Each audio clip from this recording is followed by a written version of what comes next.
very much for making time. My name is Sena.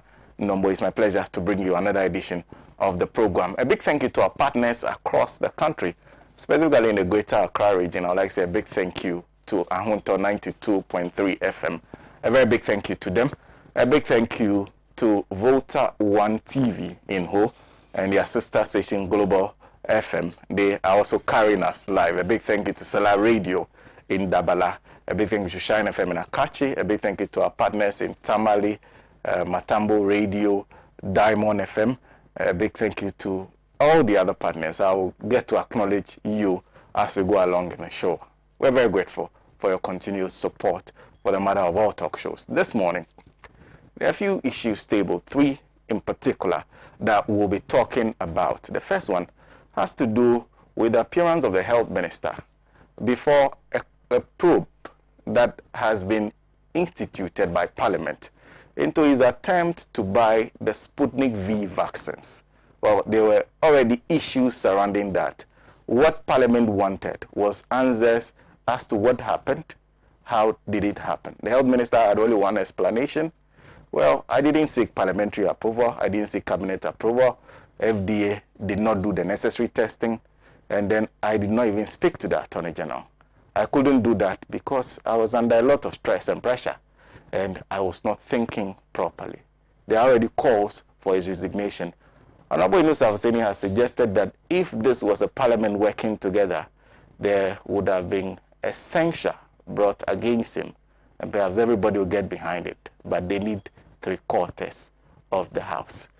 That will be our very first discussion. And then we'll spend some time talking about the Agric Minister's own admissions that they are unable to pay their suppliers. There is a rush of fertilizers across this country, especially in the north. There are no fertilizers. The ones that are on the open market are so expensive. The Agric Minister says that's because they are unable to find the money to pay supplies. He says smuggling is a huge issue, that he even witnessed a donkey take a fertilizer across Burkina Faso, but he couldn't ask the donkey where the donkey was going. So the Agric Minister and the planting for food and jobs, the inconsistency of the rains is also another matter that's being raised. So we'll be talking about that in our second topic. And then we'll end with the man who takes over as the head of the Ghana Police Service, Dr. Akufo, George Akufo Dampare, will be the new IGP. For now, he's in an acting capacity until the necessary consultations are done in line with the Constitution. The question is, what confronts him? And can he give us a better police service? So those are the issues we'll be discussing this morning. Eben, thank you for making time. Joining me in the studio for the discussion this morning, I already have Mr. Kwespa Jr. Seated. He's the managing editor of the Inside newspaper, a regular panelist on this show. Always wonderful to have him. Sitting right beside him is Ambassador Zita Benson Okaikwe. See, I was going to. You never forget certain things. Ambassador Zita Saba Benson. That's the arrangement of the name. I apologize. He is a former ambassador to Czech Republic who is joining us today. We are waiting for Honorable Alasan Suini, Member of Parliament for Tamale North, to join us. And then we advertised that we'll be joined by Elvis Botta, who is a deputy national organizer of the New Patriotic Party. Looks like there was a mix-up in communications, but he says he will still try and see if he can make time to join us at some point in the show. But it's most likely we won't be having Elvis on the show. We apologize, sincerely apologize for that. Once again, thank you very much for making time. We'll take a short break. When we come back, we'll start off the discussion on ALHAJI with the issues surrounding our attempt to procure Sputnik V and the responses that have been provided by the health minister. Stick and stay with us.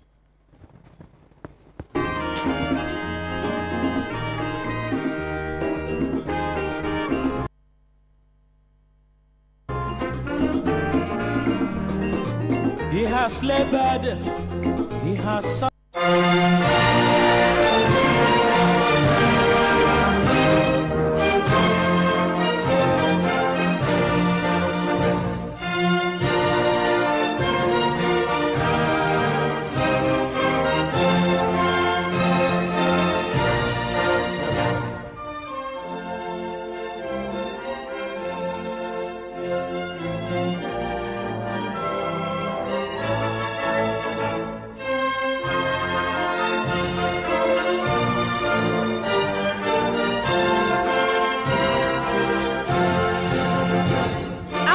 20 years of activism, the Socialist Forum of Ghana is in transition to the Socialist Movement of Ghana, which will hold its first National Delegates Congress in Winneba from Friday, 30th July to Sunday, 1st August 2021.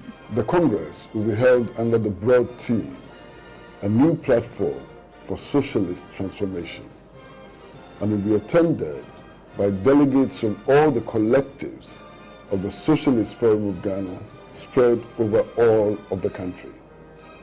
This conference would approve a new constitution for the socialist movement of Ghana and also adopt a working program for the movement. It will consider international and national issues as well as prepare the framework for the mobilization of the youth and women. This is indeed a historic Congress. This is a time for the reawakening of a socialist movement of Ghana.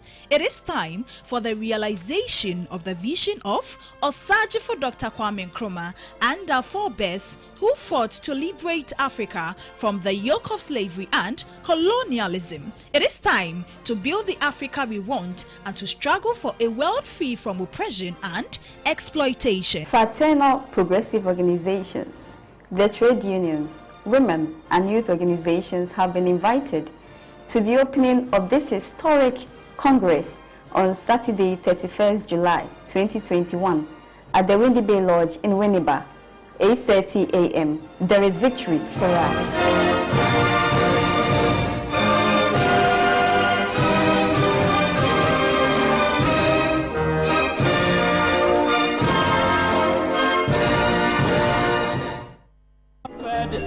To lead his people into the land of freedom. He's the Redeemer and the champion of liberty, of human equality. Let's salute him, fellow Ghanaians, the nation's founder, ALHAJI for Kwame Nkrumah. Sticking and staying with us. Once again, a big thank you for your time. And let me say a big thank you to Zebs FM in Zebila. A very, very big thank you for offering us your platform. Let's start today's discussion. In case you just joined us, the mother of all talk shows, ALHAJI and ALHAJI. We are live on Pan-African television.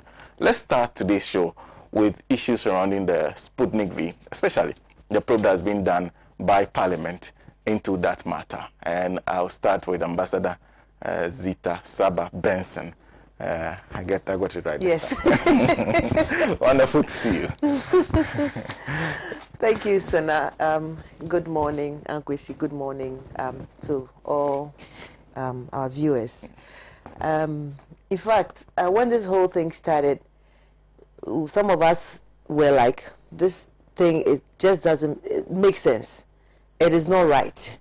I mean, I see this whole COVID thing since it started as an opportunity for this government to milk Ghanaians. That's how I see it.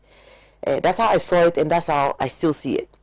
Right from, you know, when the World Bank gave 1 billion, when they put up the Frontier company at the airport, and then Sputnik V came in. So it's been consistently, you know, milking COVID against the people. So when I heard that the world market price for the Sputnik V was less than $10, and this was confirmed in the parliamentary probe by the minister himself, that the world market price was less than $10, but we were getting it for $19. You know, some of us thought that these people were just, you know, sort of doing these things with impunity, without thinking about the people, without even thinking that the Ghanaians would talk against them. Well, we are going to do it, so we will do it. That's how I see it. The arrogance of power is eating into them, so they just do whatever they want to do. Okay? So I wasn't surprised when this whole thing, the probe, came up. And as I listened, I cringed, because it looks like the minister single-handedly took all powers upon himself and went into these contracts. I'm saying these contracts because there are two. The Sheikh one and SL Global. Okay? So this minister says that he acted under pressure, and that because of the emergency situation, he, number one, did not send a contract to the Attorney General to advise him on the contents of the contract. Number two, he did not send it to his own cabinet for cabinet to be aware of what he was about to do. Number three, the FDA that is mandated to ensure that the vaccine that was coming was good enough for Ghanaians did not know about it. And number four, under our constitution and under several Supreme Court rulings, he did not also send it to Parliament for approval. And this man is somebody who is a seasoned politician. He used to be leading or in charge of the Public Accounts Committee. Public Accounts Committee. He used to probe people who had breached the procurement laws. He used to probe people who had done so many things. And so the onus on him to know better is higher because he has been there before. He has seen it all. So one wonders under what pressure, what is the real pressure that this man was acting under?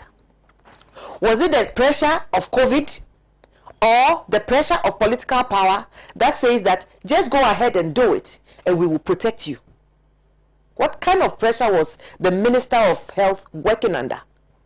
That's what some of us don't understand.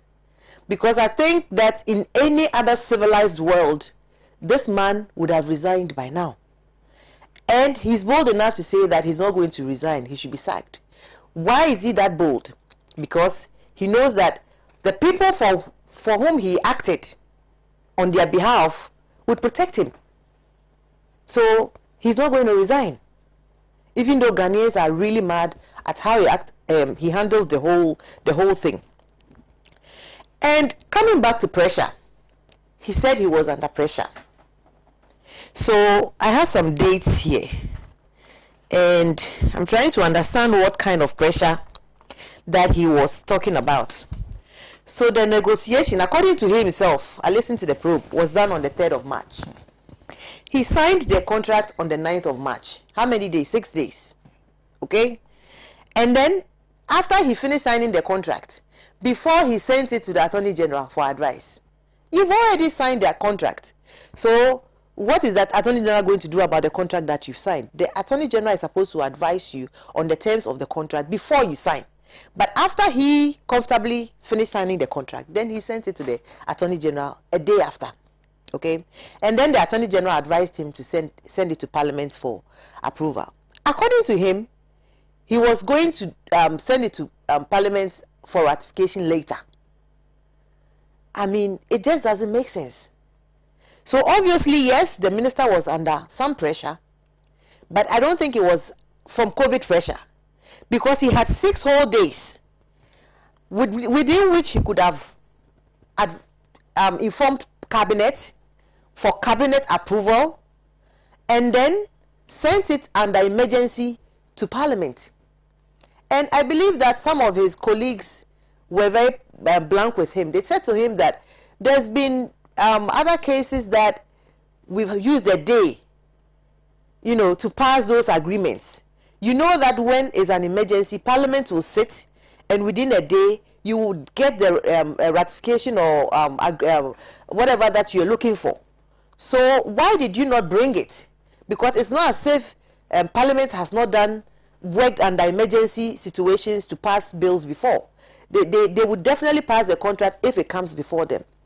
So obviously, this man misled Ghanaians. He misled Parliament, and even his own cabinet. I'm sure that within some part of cabinet, like the top part, some of them knew, because obviously they were pushing. Look, this minister didn't even know who the middleman was when they asked him. So you are going to sign away so much of our money to buy vaccines for the people, and you don't even know who the middleman is. Sena, it beats my mind. And apparently, there's also a rule from the WHO that governments should desist from buying the vaccines from middlemen. And the minister agreed, or the minister informed this, the parliamentary committee that yes, Ghana is number 6 on that WHO committee, and he represents Ghana. So for someone who represents Ghana on that WHO committee, he is telling us that he is not aware that WHO has given a directive that governments should desist from buying the vaccines from middlemen. Why? Because there are a lot of fake vaccines all over on the internet. People have put fake vaccines out there from China, from wherever. If you go on the internet and you are looking for vaccine, you would get it. But do you know what is in that vaccine? Do you know what it's going to do to your body? That is why the WHO, in its own wisdom, the first batch of vaccines that we got, they brought it. So why did the Ministry of Health not use the same channels that they used to get the first 600,000 batch of vaccines that we got for free? Why did they not use the same channels? WHO, diplomatic channels. Why did they not use it? Because in this whole COVID period, like I started, it's all about chop chop. COVID millionaires. People have become millionaires from COVID at our expense. So instead of going through diplomatic channels to even get it, you know, even if we are going to buy it, even if we are not going to get it for free, we could have gotten it at a less, expensive price. They prefer to go through a middleman so that the middleman will get their own share. They will get their own cut. Me, I say it as it is. Obviously, that is the reason why. They will get their own share. They will get their own cut. And then they also, sitting there, will also get their own cut. Otherwise, I don't know why this government, we have a Russian ambassador. We have a Ghana ambassador to Russia. That ambassador's duty, being in Russia, is not to just enjoy the cold. It's to ensure that in such emergency situations, that ambassador would go to the Ministry of Health over there and negotiate with them. My country needs vaccines. When the H1N1 virus broke amongst the poultry farm, poultry, I contacted the Ministry of Agric over there that we needed vaccines, we needed medications.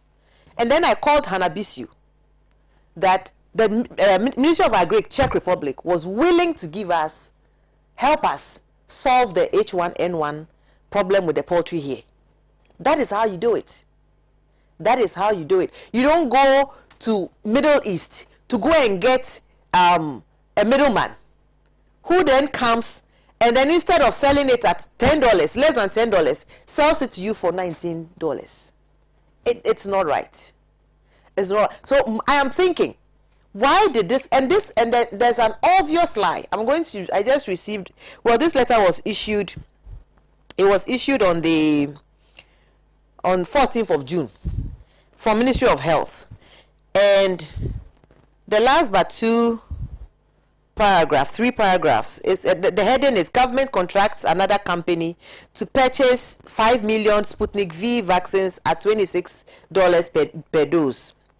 So the last but 3 paragraphs reads, it must be noted that in the midst of global supply shortages and the inability of diplomatic channels to yield results to date, the ministry considers this a viable option to protect the Ghanaian population. That is a lie.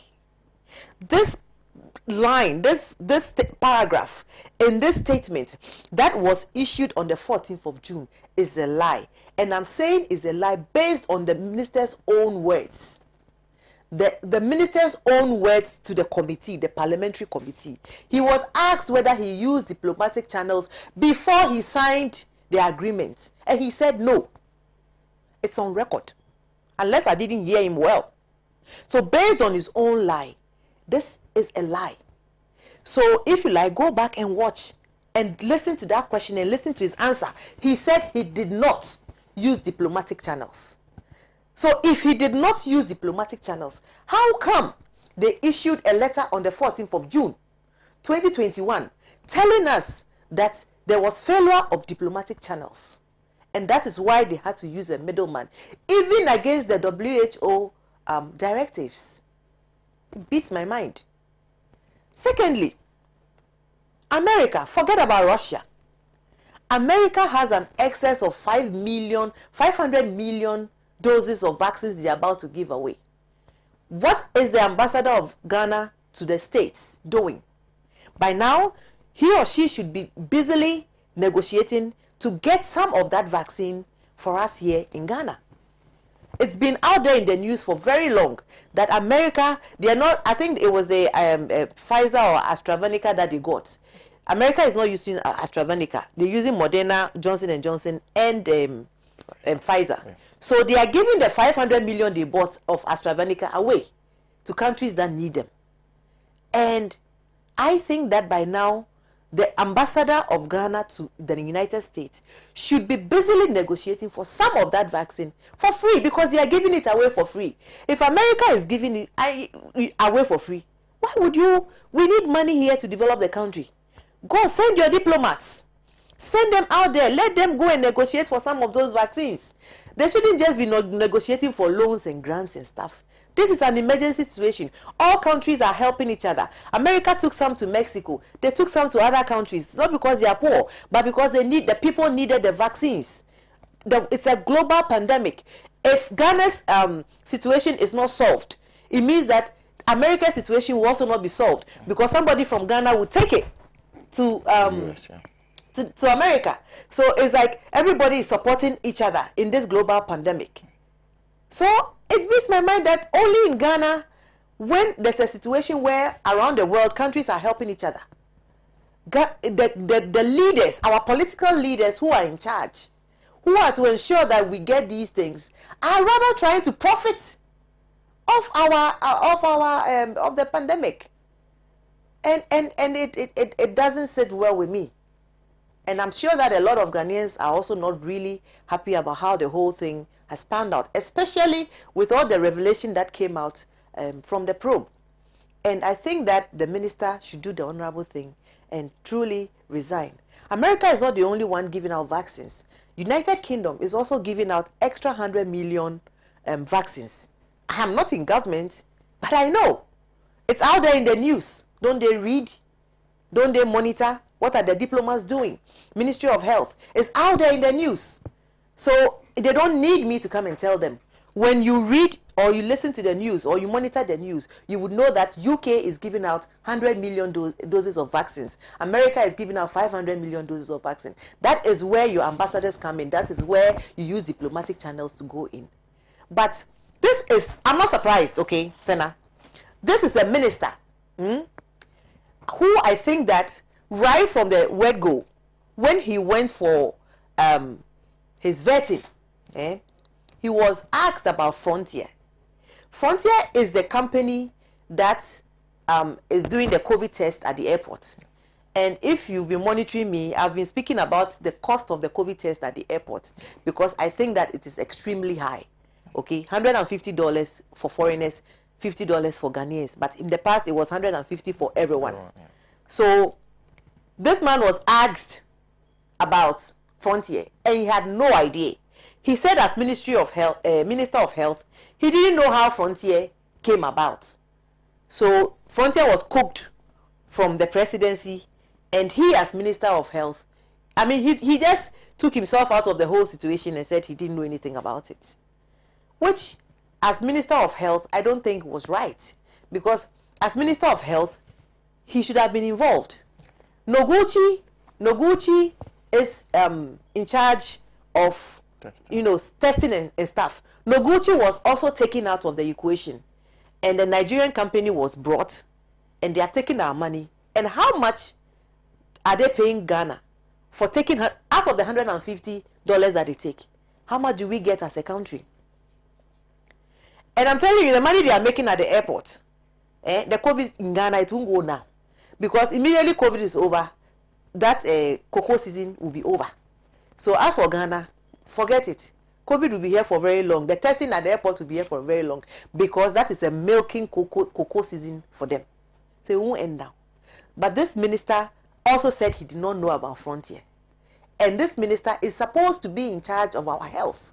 And so these things, he should be knowledgeable about. That even when he sleeps and he wakes up, he knows who owns Frontier.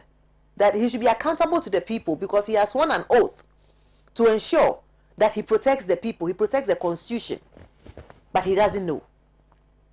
And to the people, we are asleep, but our feet is outside. Because if the minister doesn't know, then how will I know who is testing me at the airport? How will I know what is in that, whatever they are testing? It is the minister's duty to ensure that these things he knows. And for the probe that I watched, it leaves much to be desired. Thank you. Thank you very much.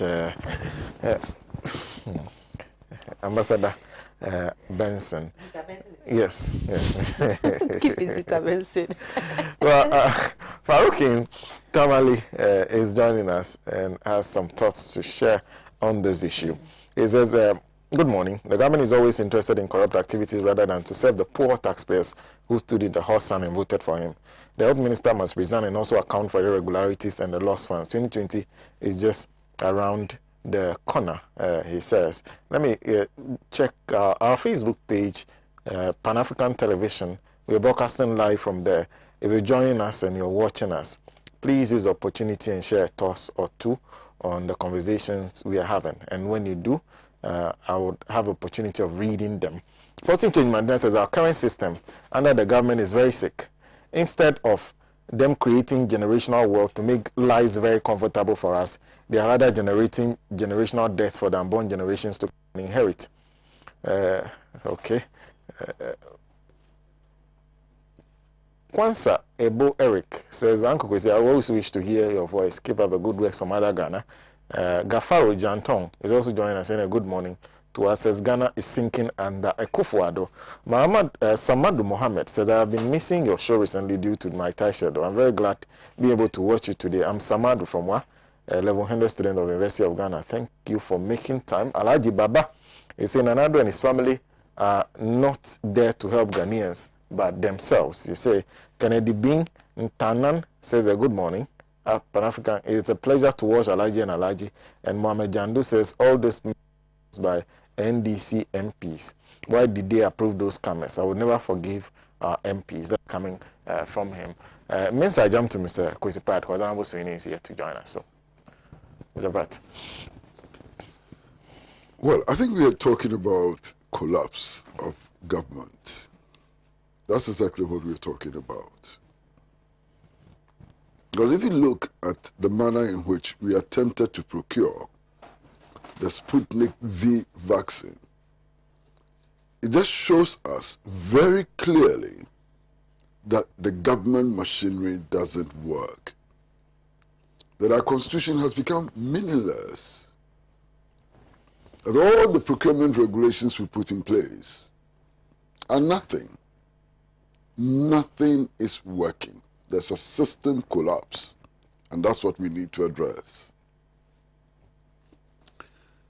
Now, here we have a minister for health, in Parliament, speaking on oath. And these are very important matters to consider.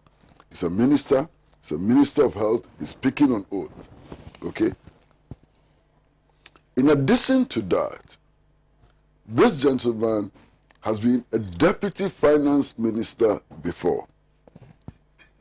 Beyond that, he's been chair of the Public Accounts Committee before. There's a five-term parliamentarian.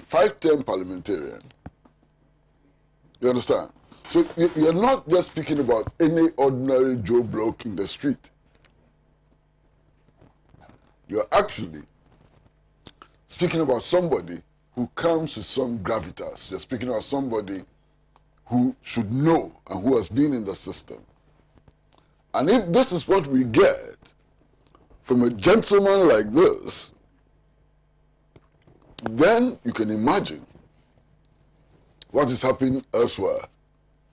You can imagine what may be happening in ministries with persons who have less experience. You can imagine what is happening in the government structure with persons who come nowhere near the stature of the Minister of Health. Now, our Constitution clearly stipulates that all foreign contracts ought to go before Parliament for approval. The Minister says he did not do that.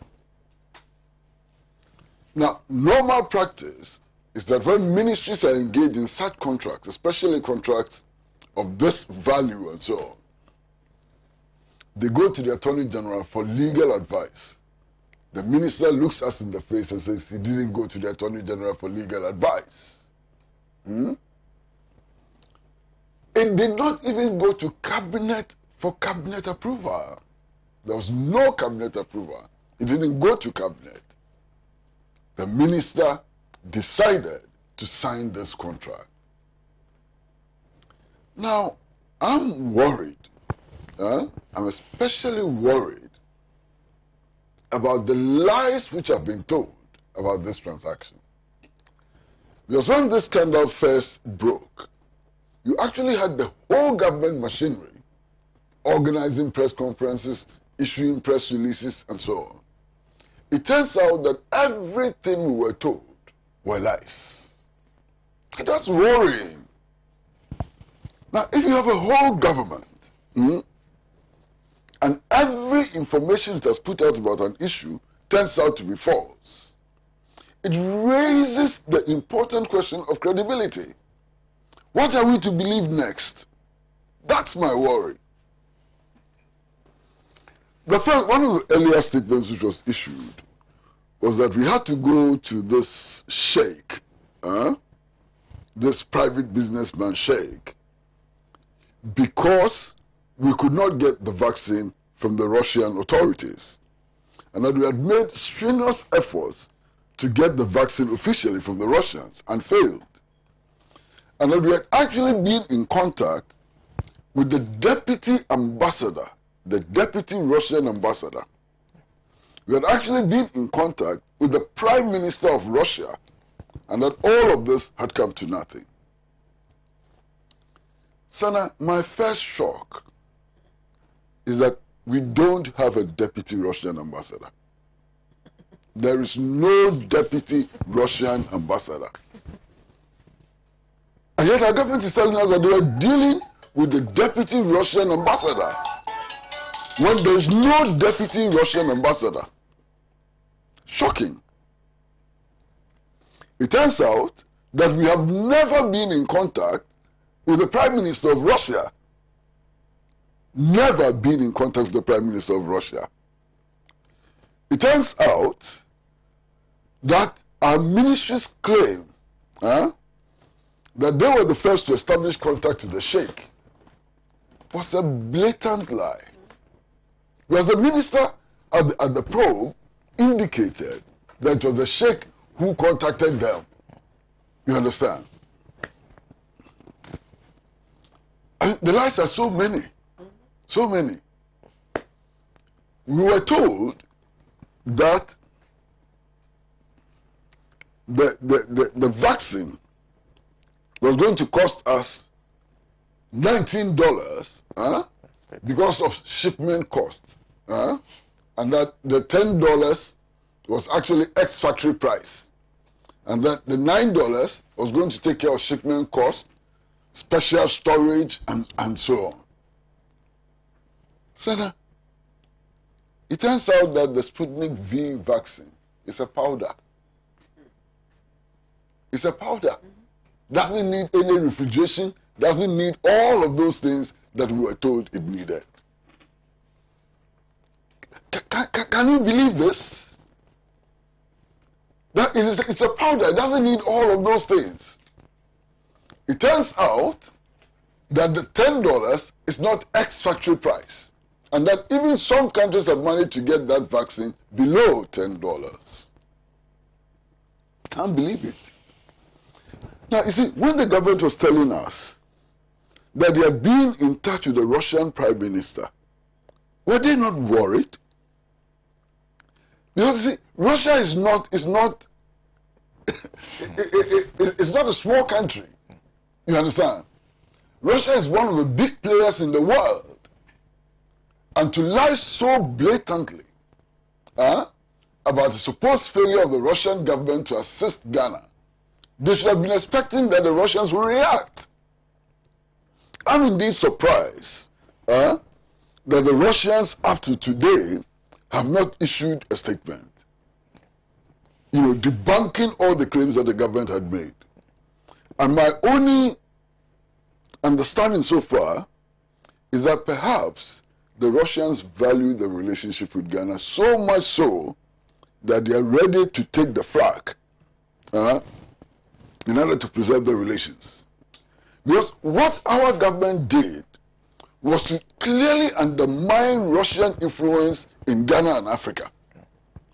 That's what we're telling the Ghanaian people is that, look, in this period of the pandemic, we need assistance and the Russians are refusing to assist us. And that, rather than sell the vaccines to us, the Russians were willing to sell it to an individual somewhere in the Gulf and so on. Now, this must be so damaging to Russian diplomacy in Ghana and Russian diplomacy in Africa. And our government simply didn't care. They didn't care. They didn't give a hoot about what they were doing to Russian diplomacy in Ghana and perhaps in Africa. They just didn't care. You understand? Now, one of the things that worries me is the statement that the minister makes about himself. Now, this is a minister of health, and he's saying that because of the outbreak of COVID-19 and so on, he has become so confused that he cannot think properly. Now, look at the figures for Ghana and compare those figures with Brazil, with Italy, with the US, India, even with Nigeria and so on. So if this minister were a minister in any of those countries, what would have happened? How deep would his confusion have been? Now, I would have thought that people become ministers because of their capacity to perform even under pressure. And that persons who cannot perform under pressure are not qualified to be ministers. And yet the minister sits, he faces the camera, he looks us in the face, and he says, look, he's confused. He's confused because of the outbreak of COVID-19. Meanwhile, we are being told that Ghana's management of COVID-19 has been superb. One of the best in the world. Is that not what we were told? And yet, we have a crisis which confuses the minister. Confuses the minister so much so that he's ready to break the law. He's ready to ignore laid down procedure and so on in the acquisition of this vaccine. I'm completely scandalized. But you see, what makes this situation worse is that it is not just one minister who is in the picture. The Minister for Finance signed on the deal. When the Minister of Finance was signing on off the deal, did he see parliamentary approval before he did that? And is the minister telling us, the Minister of Finance telling us, that he doesn't know that international agreement ought to receive parliamentary approval? When the Minister for Finance was signing off the deal, did he see cabinet approval? When he went to cabinet, did he recall that at any time cabinet discussed this deal? So it's not just the Minister of Health. Please, the Minister of Finance has serious questions to answer on this deal. But again, it is not just the two ministers. The Minister of Information held several press conferences, briefed the media, answered questions from the media, and repeated these lies. Now, if the matter had been discussed in cabinet, would the Minister of Information not have known that these matters were discussed in cabinet? So if he knew that these matters were not discussed in cabinet, How come that he could look us in the face and tell us all those Nancy stories? Now, what is interesting is that the Minister of Information is also a member of Parliament and ought to have known that this deal actually needed to receive parliamentary approval. So, you see, when you have three of some of the most important ministries in our country coming together and lying to the public and so on, we should be worried. If it's just one minister, maybe it's that minister's problem. Maybe it's his fault and so on. But even then, if that one minister is not called to order, it's a statement about the government. But when you have three ministers acting together, it suggests that this is the government and it's not just the individual ministers and so on. I am completely embarrassed by this development. Absolutely and completely embarrassed by this development. You understand? I'm just still sitting here and picturing the Minister of Health at his press conference. His composure and so on. The way in which he speaks to us in confidence, looks us in the face, and tells us what he knows to be untruths. It's shocking. It's shocking. Look, I'm not a very young person. I've seen many governments, throughout our history.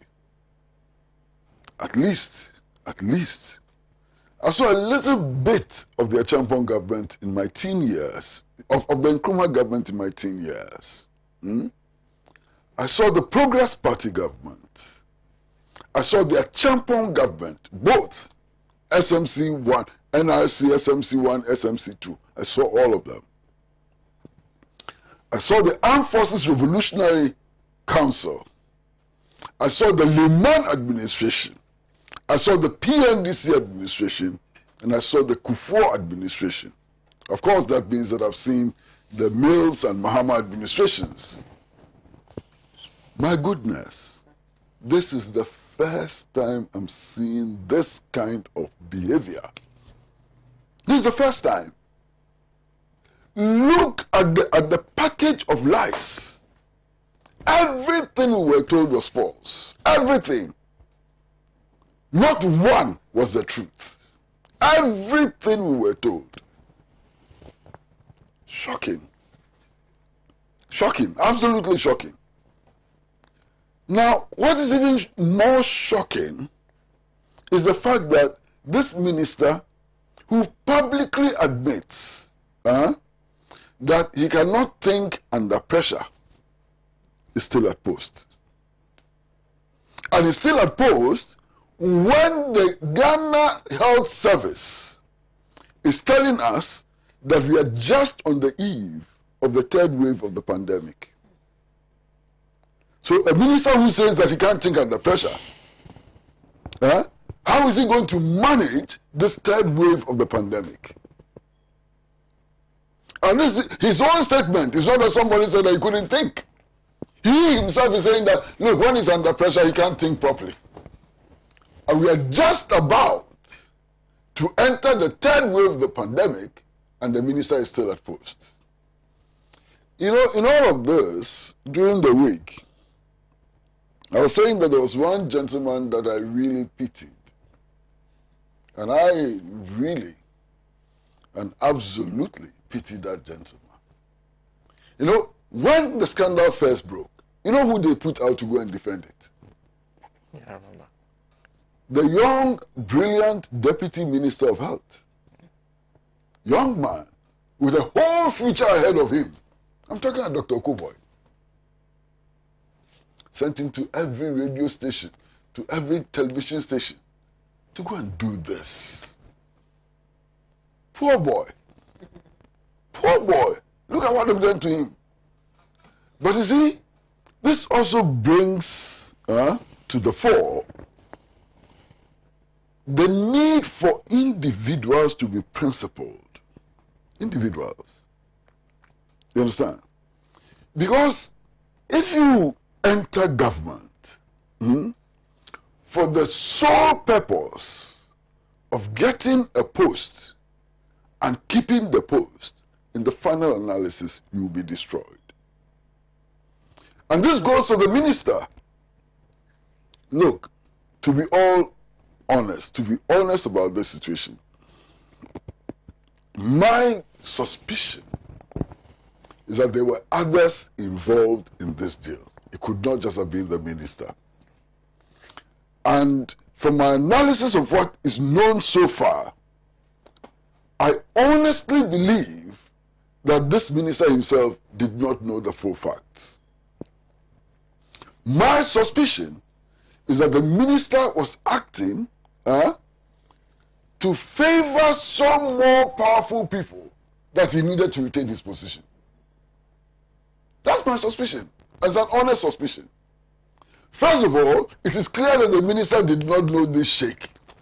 He didn't know him from anywhere. It is clear from the evidence we have so far that the minister didn't know the sheikh. There is no evidence so far that the minister put into his pocket 1 cent out of this deal. There's no such evidence. There's no evidence that the minister personally benefited from this deal. I haven't seen that evidence. So why was this minister acting in such a sloppy manner? Why was this minister ready to violate the Constitution?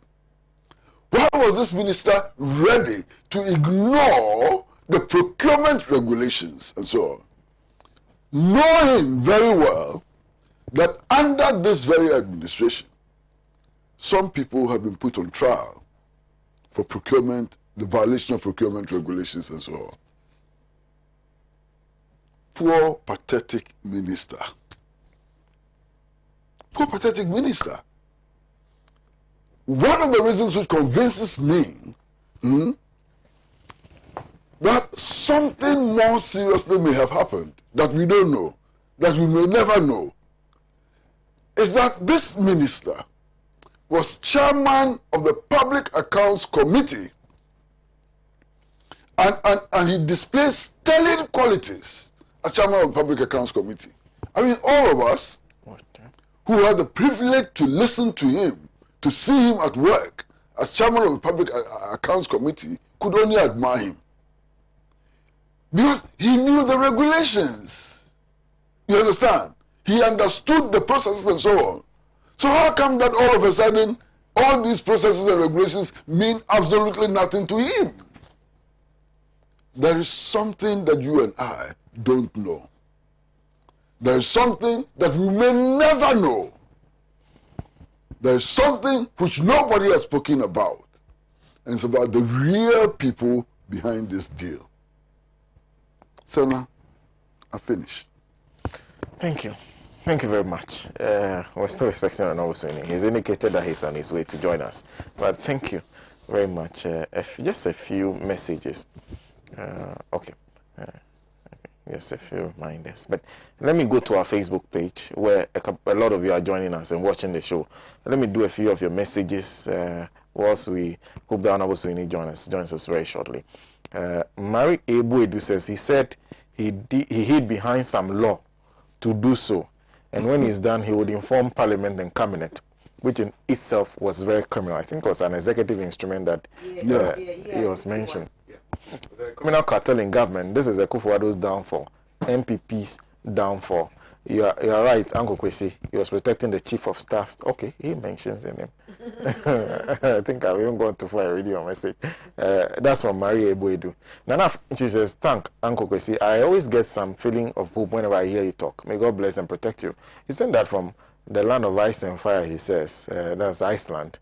Kwanzaa Ebuerik. Okay, I think I've read that. Billy Bala says, please tell Mr. Pratt not to stress himself that much. If the president is a good liar, then what's the news when his ministers are also lying?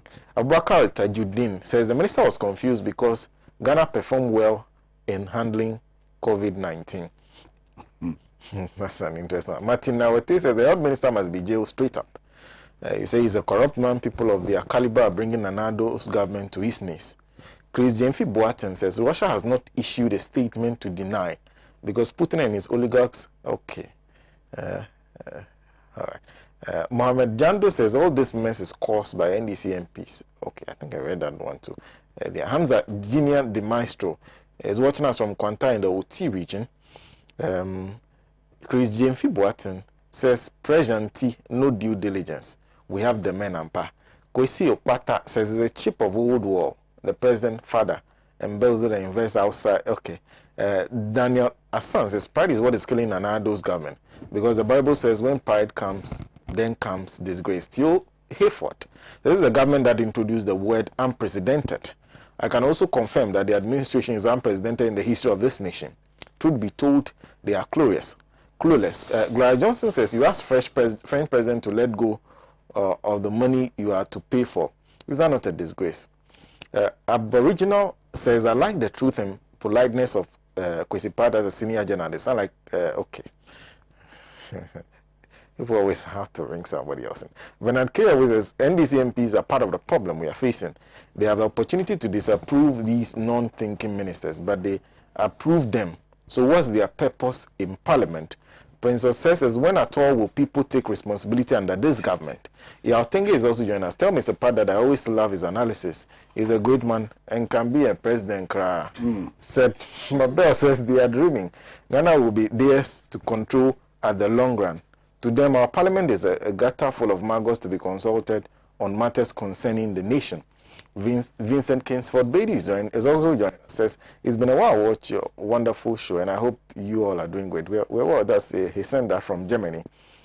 Isaac Vincent says, Mr. Pratt, you're amazing today. God protect you from their evil plans. Kenneth Malioting says, even the president himself lies day in, day out. What do you expect from the ministers? ALHAJI Baba says, None of his ministers know nothing about anything in Ghana because they are all busy sleeping. Ibrahim Al-Hassan says Nanado and Baumia-led government are not only milking the nation, in fact, they are trying to take the breast of Ghana away. Well, what we'll do is that I'll take a short break so the Honorable Surin can join us, and then we'll conclude on the issue of the Sputnik V probe.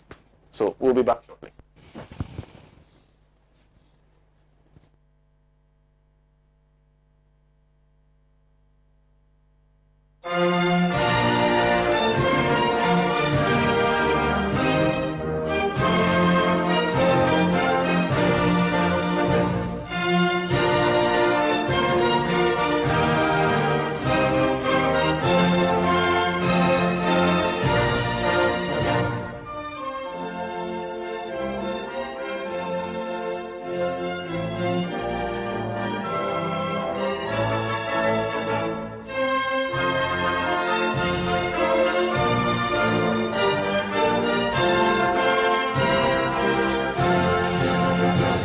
After 20 years of activism, the Socialist Forum of Ghana is in transition to the Socialist Movement of Ghana, which will hold its first National Delegates Congress in Winneba from Friday, 30th July to Sunday, 1st August 2021. The Congress will be held under the broad theme, a new platform for socialist transformation, and will be attended by delegates from all the collectives of the Socialist Forum of Ghana spread over all of the country. This conference would approve a new constitution for the socialist movement of Ghana and also adopt a working program for the movement. It will consider international and national issues as well as prepare the framework for the mobilization of the youth and women. This is indeed a historic Congress. This is a time for the reawakening of a socialist movement of Ghana. It is time for the realization of the vision of ALHAJI for Dr. Kwame Nkrumah and our forebears who fought to liberate Africa from the yoke of slavery and colonialism. It is time to build the Africa we want and to struggle for a world free from oppression and exploitation. Fraternal progressive organizations, the trade unions, women and youth organizations have been invited to the opening of this historic Congress on Saturday, 31st July 2021 at the Windy Bay Lodge in Winneba, 8:30 a.m. There is victory for us.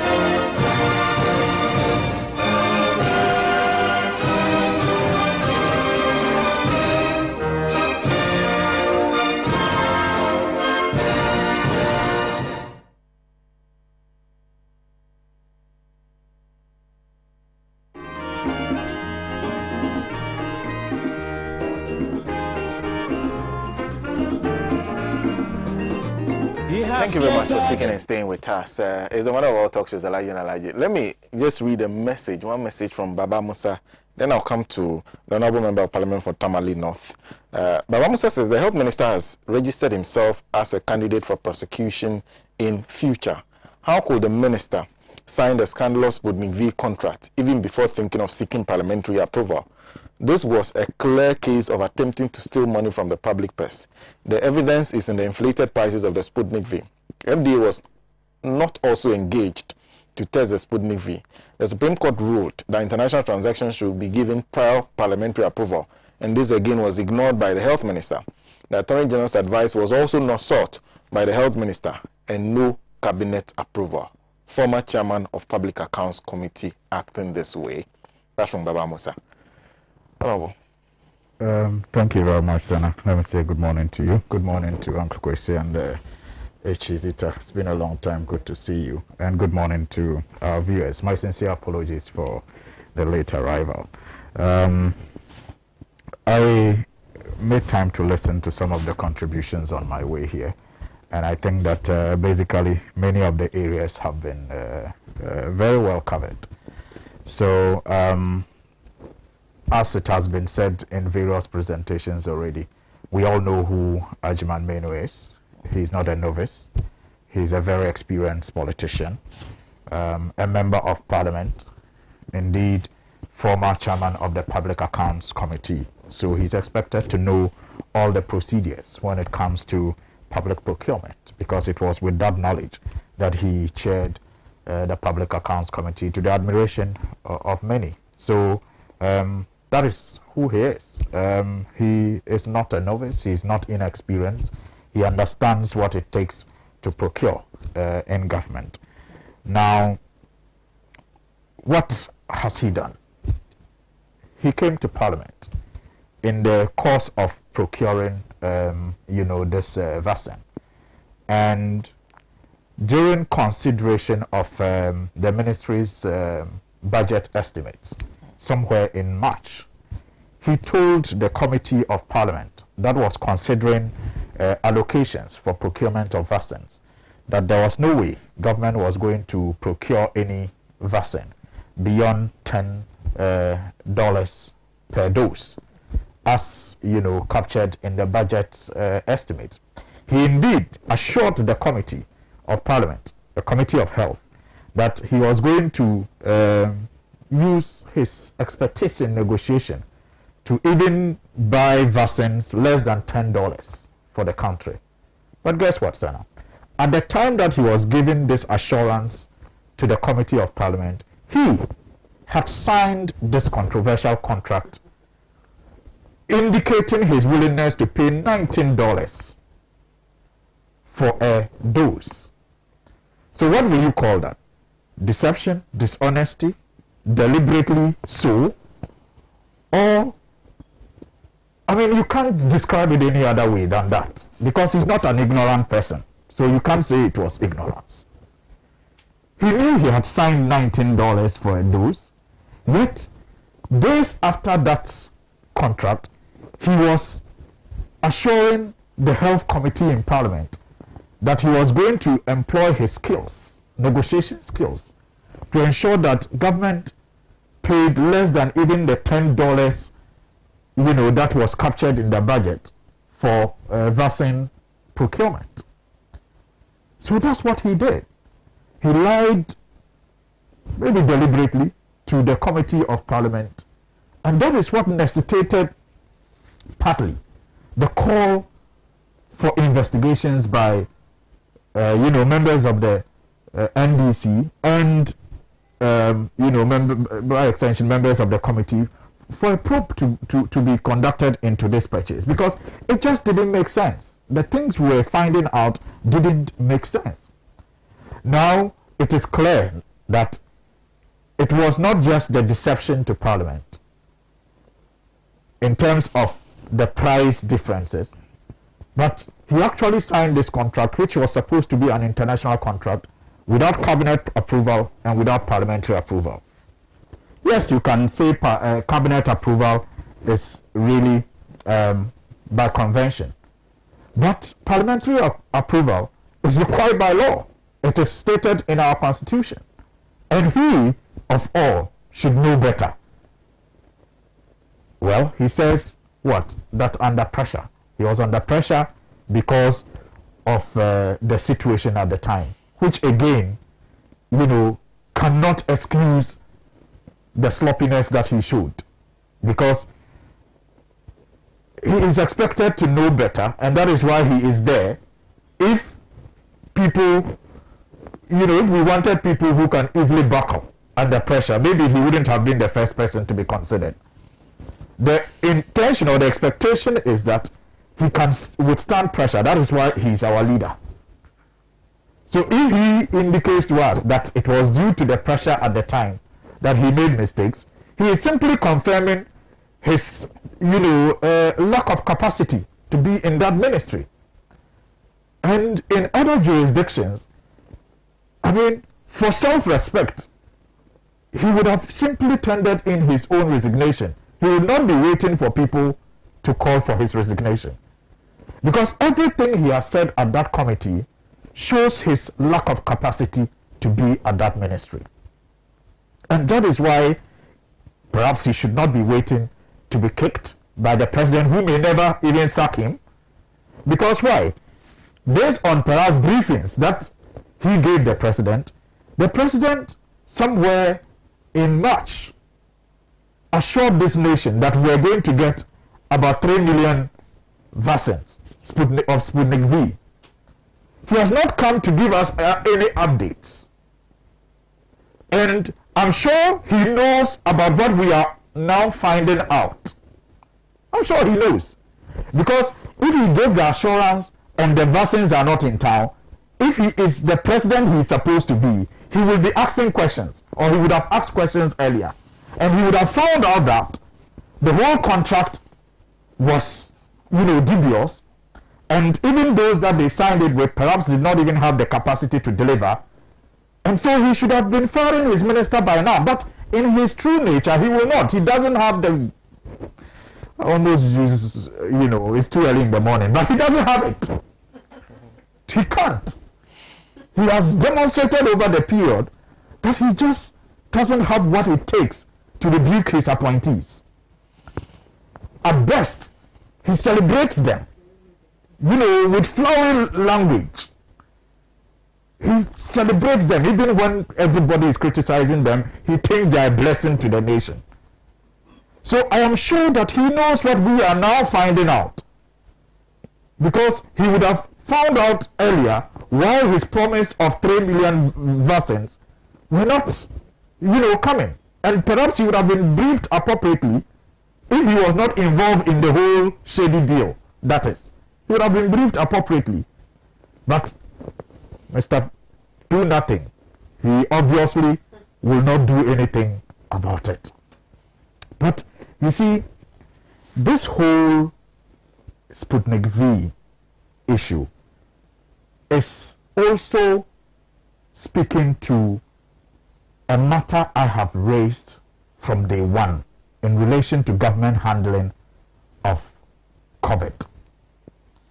I have said repeatedly that the whole approach, if you look at it, is before the elections, or was before the elections, motivated by grandstanding and PR.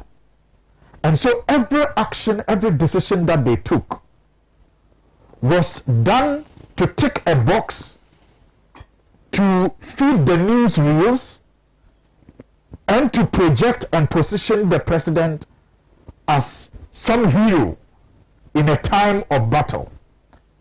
Nothing was, the focus was not on dealing with a health crisis. The focus was on winning a PR battle. That was the first thing. The second consideration is and has always been making money, procurement opportunities, giving cronies the chance to, unfortunately, milk the state at this very, very depressing time. How heartless can people be? But the writing is on the wall everywhere you look. Talk about the free distribution of cooked food and cereals and the budgets that came with it, and the revelations later of how some DCEs got market women to sell it for them, the eggs in the market. You saw the videos.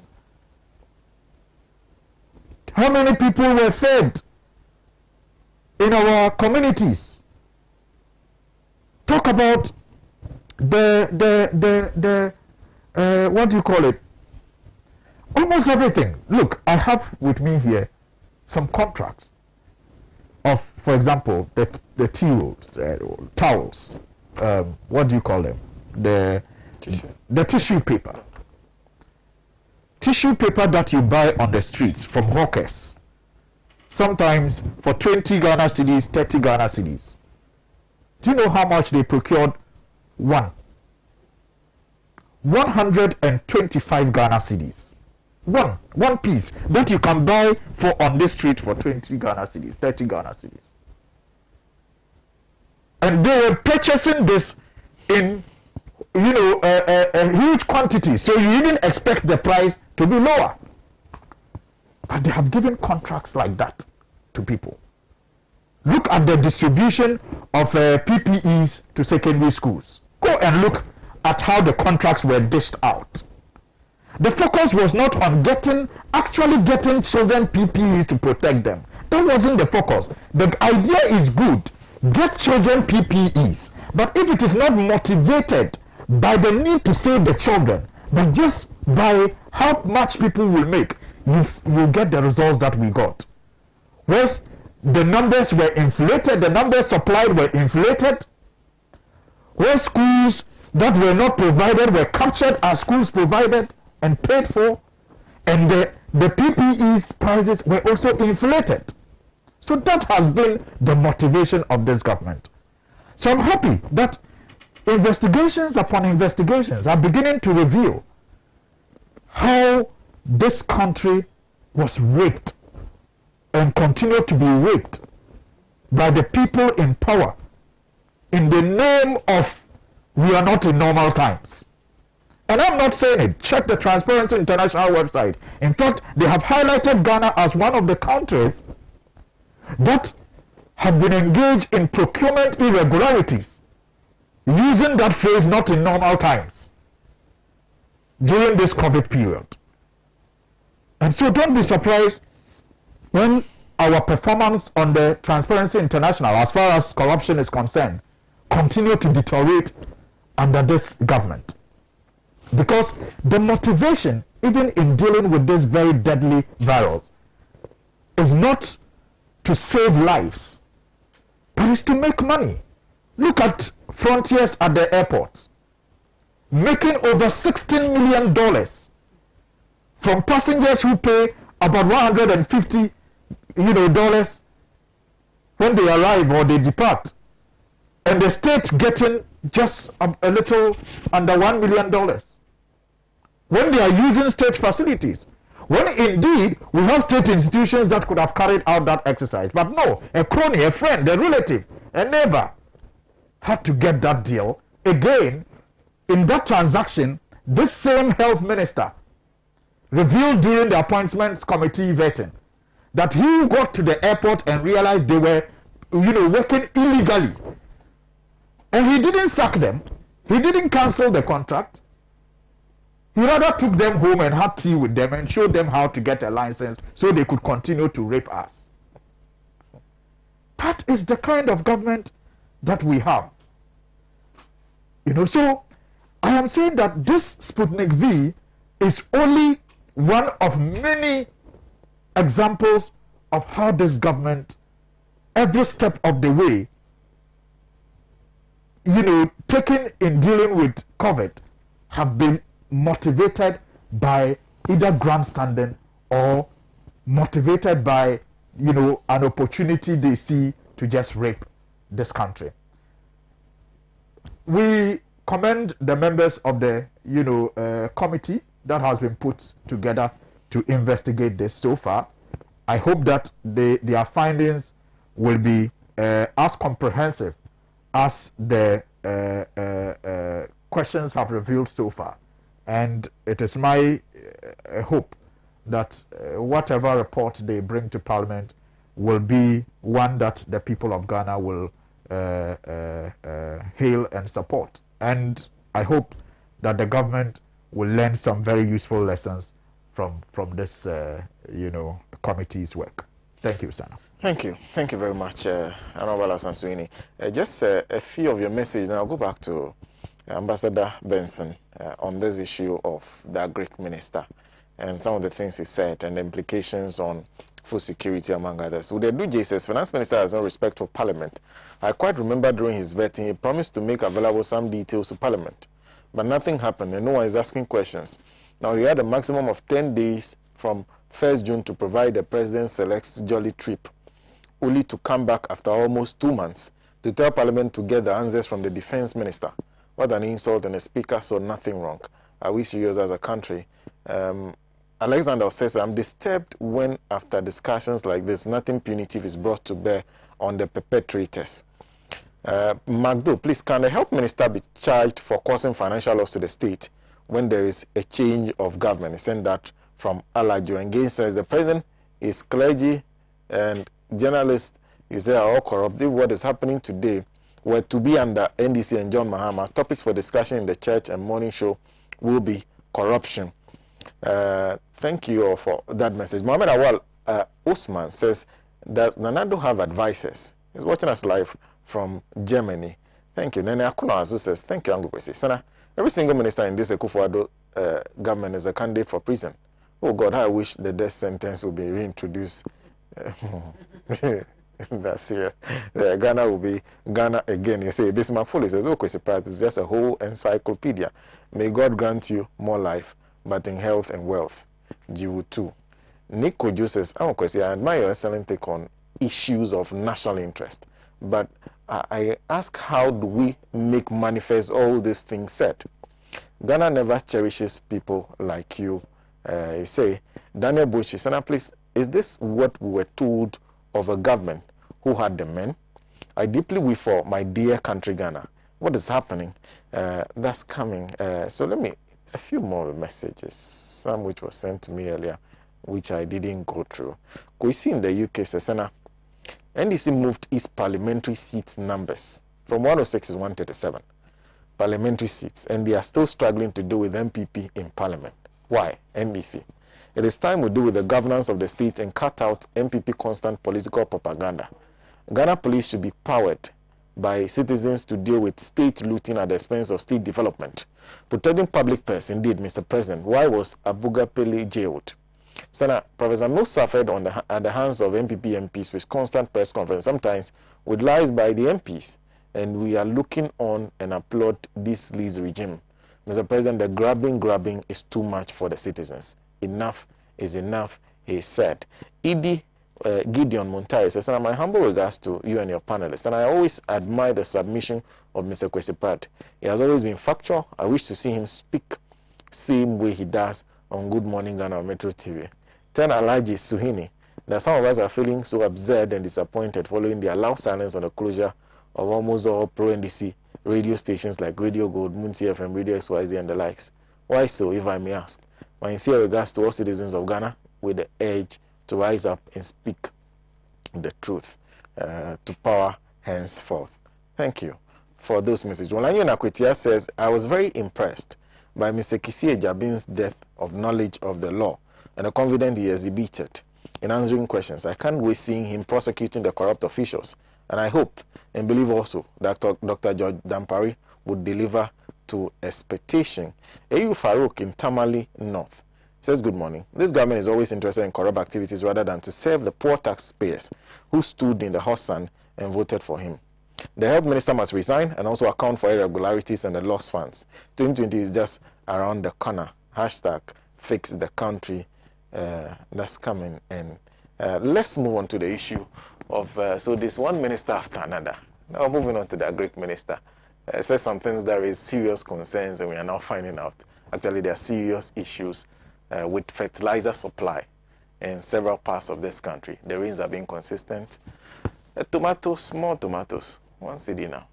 Well, a deputy minister of Agric actually does say that this should stabilize by Let me just find the story and take you through that the issues we are facing should stabilize by okay, so this is a story by my journal. Hike in price of foodstuffs to stabilize in September.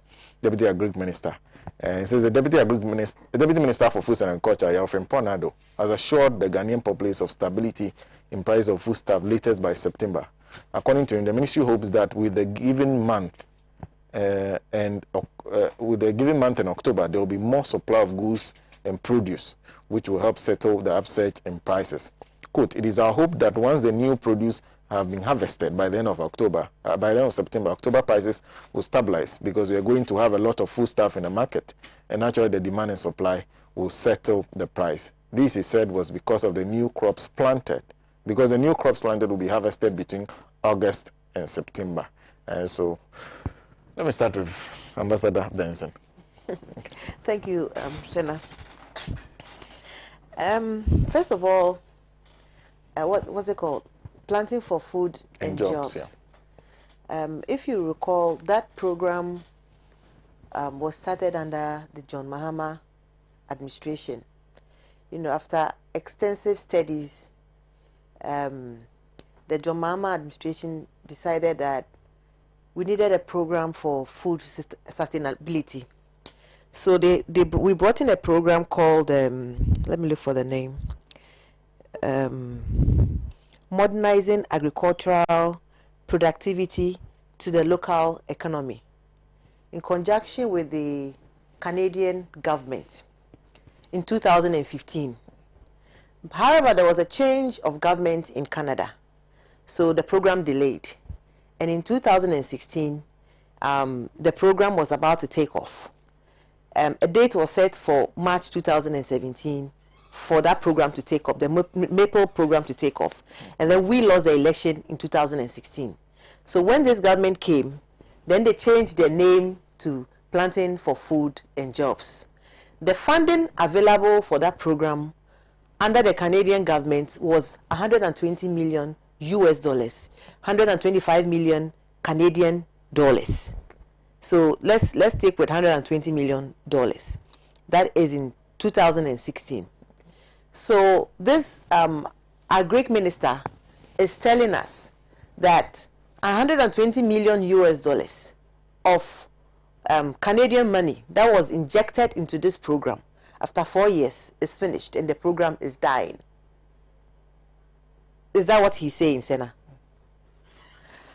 I don't really know what this government does with all the monies that they take.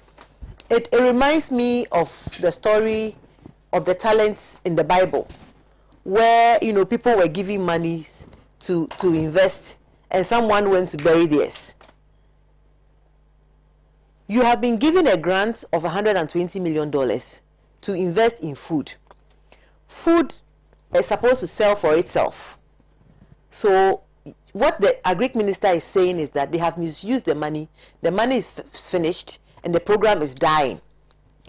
And the worst part that I heard from him is that people are stealing the fertilizers, and that he saw donkeys cutting away the fertilizers at the northern border, and he couldn't do anything because he couldn't talk to the donkeys. I mean, that is donkey talk. I'm sorry, because if you can't talk to donkeys as minister, what do? You have all the state powers available at your disposal. You have the police, you have the army, you have the border guards, the patrols at the borders. They are all there. And as minister, you want us to have mercy on you, to pity you, self-pity, that, oh, I saw them smuggling the fertilizers, but I couldn't do anything. That is really pathetic. Because the minister is a minister of state. He has so much powers. All he needed to do was to pick up a phone and make a call and say that, I have seen our fertilizers leaving our borders into Burkina Faso. Action needed to be taken, and he didn't take action. Giving excuses doesn't stop the act from being done. Enough of the excuses. Enough of the excuses. this same minister, before the 2020 election, was using this Planting for Food and Jobs program as propaganda. Was it not the same minister who came to tell us that a whole bunch of plantain was 5 cedis, and that the food and Planting for Food and Jobs program was doing so marvelously well that there was so much food in the market that we couldn't even eat. So within 6 months of telling us that, after the election, what changed? The program is suddenly dying after 6 months. It was just a few months ago that he was telling us that the program was doing well. So the lies, according to Angokwesi, it doesn't stop our ministry. It's everywhere. They just lie their way. They think that whatever they sell to Ghanaians will buy. So they just lie and lie and lie. They get the votes, and then they come back, and we are back to square one. So you are doing Planting for Food and Jobs. Most of our food products are seasonal. As Minister of Agric, what has he done to preserve food? When you visit Agbogloshi, you see food rotting away, and yet we complain of hunger. People can't get food to eat, but go to Agbogloshi and you will see pile food of spoiled mangoes, of tomatoes, rotting away at Agbogloshi. And you ask yourself why. Go to I'm going to give an example. Okro. When you're going to buy okro, they'll tell you that okro is gone. In our local language, okro is gone. I mean, it means that the season of okro is past. Why can't we preserve okro so that throughout the year we would have okro? When you go to Walmart, there's frozen okro. Fresh okro is frozen, cut. And when you use it to cook your okro soup, it's as if you just brought it from the farm. So we need food processing plants. If you are doing Planting for Food and Jobs, it doesn't end there. The food must be preserved. Do we have silos to ensure that rice or maize, whatever is produced from that project, the $120 million that the Canadian gave for the project, do we have silos in place to ensure that the food that is produced doesn't go waste? No, they haven't put any in place. Do we have food processing plants to ensure that tomatoes, fresh tomatoes, is processed in cans? That when you take 1 can of diced tomatoes, you can just use it to cook your stew or your jollof or whatever you want to. But if we allow the tomatoes to rot and we throw it away, even beans, black-eyed beans, has been cooked and packed and is being sold as frozen beans. You just have to buy it at the shop and then microwave it and eat. But we have beans sitting, and then you have insects infiltrating into the beans and then throwing it away. So I wonder what kind of people we are. I wonder. Frozen mangoes, we allow the mangoes to rot and we throw it away. We can cut it up, freeze it, package it, and that is where food processing plants come in. So if you are doing Planting for Food and Jobs, and you don't have food processing plants that is going to process all these foods, silos to ensure that the cereals and the maize and whatever are properly stored, so that throughout the year we are not going to have a situation of it is not season for watermelons, it is not mango season, it is not okra season, wait until it comes. So when it is not okra season, you buy 3 pieces of okra for 10 cedis. When throughout the year, if we have a food processing plant, there will not be a shortage of food in this country. So the minister needs to do more. The minister giving excuses doesn't augur well for his image and doesn't augur well for the ministry as well, because the whole country depends on him for food. And they use that project for propaganda and for campaign. So he cannot turn around in 6 months and tell us that he feels helpless because our fertilizers are being stolen, and that the program is dying because fertilizers are being stolen. What measures has he put in place to ensure that the theft that is happening where the fertilizers are being stolen stops? What measures? If he had the fertilizers in his home, I'm going to use his home as an example. If he had things in his home that someone was stealing, wouldn't he put in measures? Wouldn't he install security cameras? Wouldn't he put in more security men to ensure and more records to ensure that the fertilizers don't go anywhere? But then you pathetically come and tell us that you feel helpless because it's being stolen. If it's being stolen, Mr. Minister, please, you have all the powers at your disposal. Put in measures where the fertilizers are being kept. Ensure that you put in procedures to ensure who takes it from one point to the other and whether the fertilizers get to where they are supposed to get. Instead of coming to tell us you met donkeys that you couldn't talk to. Because we also can't talk to the donkeys. We also can't talk to the donkeys, but we expect you to do your job as minister by ensuring that the fertilizers get to where they are supposed to get. And like I said, as further suggestion, they should look at bringing in food processing plants to process all the food that we call seasonal, that within those seasons when we don't have them, they are so expensive. They should just process it and keep it frozen, and people can always have access to them during the year without, and that also helps with ensuring that during the year there's no shortage of food. We don't have to worry about shortage of food. And if that happens, all the rot and all the dirt and all the filth you see at Agbogloshi will not be there, because there will not be the dirt you see at Agbogloshi. It's all a pile of food that is rotting that they keep throwing more on top. So if we have a way of storing all these foodstuffs, then that problem will not be there. But it is only because we don't have a way of storing, for instance, mango that is about to rot, watermelon. We don't have any way of storing that and keeping it frozen for people to use when they need to. So it's a problem that we have to solve. We can't just plant and provide jobs for people planting without ensuring that, you see, they could even provide more jobs from the food processing as well. So just planting and not making putting other things in place to store the food, it doesn't go anywhere. It doesn't help. So they should look at that also. That's what I would say. Thank you very much. I was hoping I could read a couple of messages from our WhatsApp line, but I'm not trying to load it, so there's a difficulty. So let me come to Honorable Sweeney. I'll read it after Honorable Sweeney. Sena, you're right. I mean, from one ministry to another.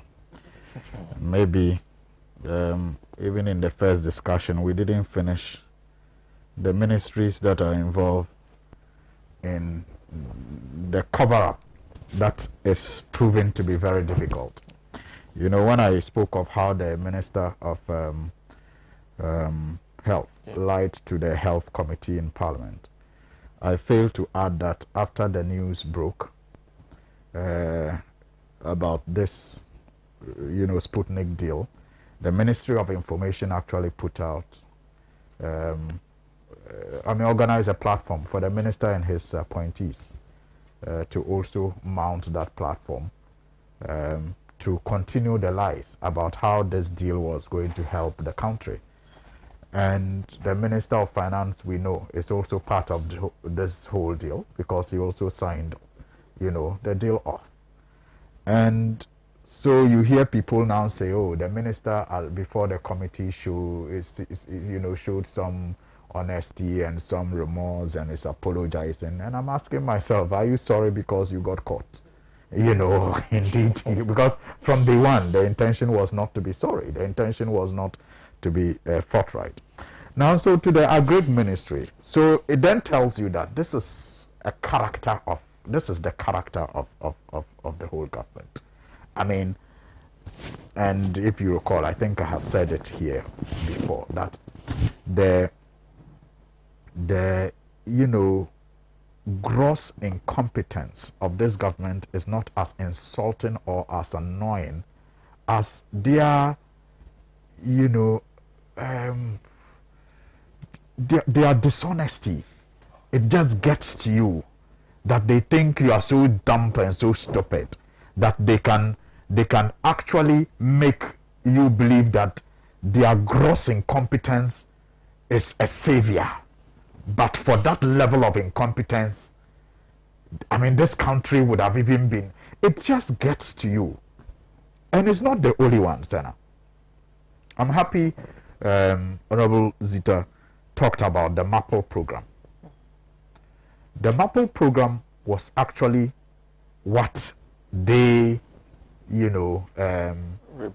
rebranded into Planting for Food and Jobs. And the evidence is in, again, the works of the Appointments Committee.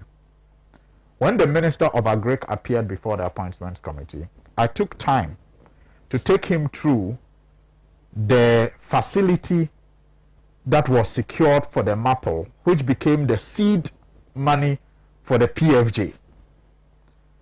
And I asked him a direct question as to what this government has done since they took over that seed capital from the MAPL program, the Canadian, government.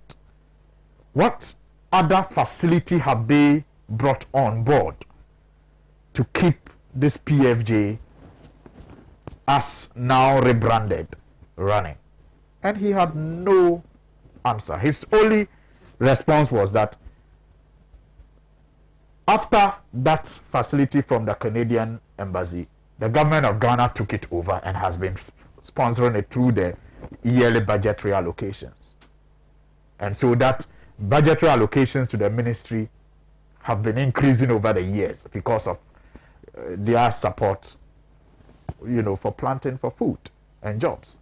But you can go and look at the ministry's budget and do a projection. Budgetary allocations to all the ministries have always increased. Allocations, I mean, not releases. Allocations from 96 to 2000 will show a sharp increase.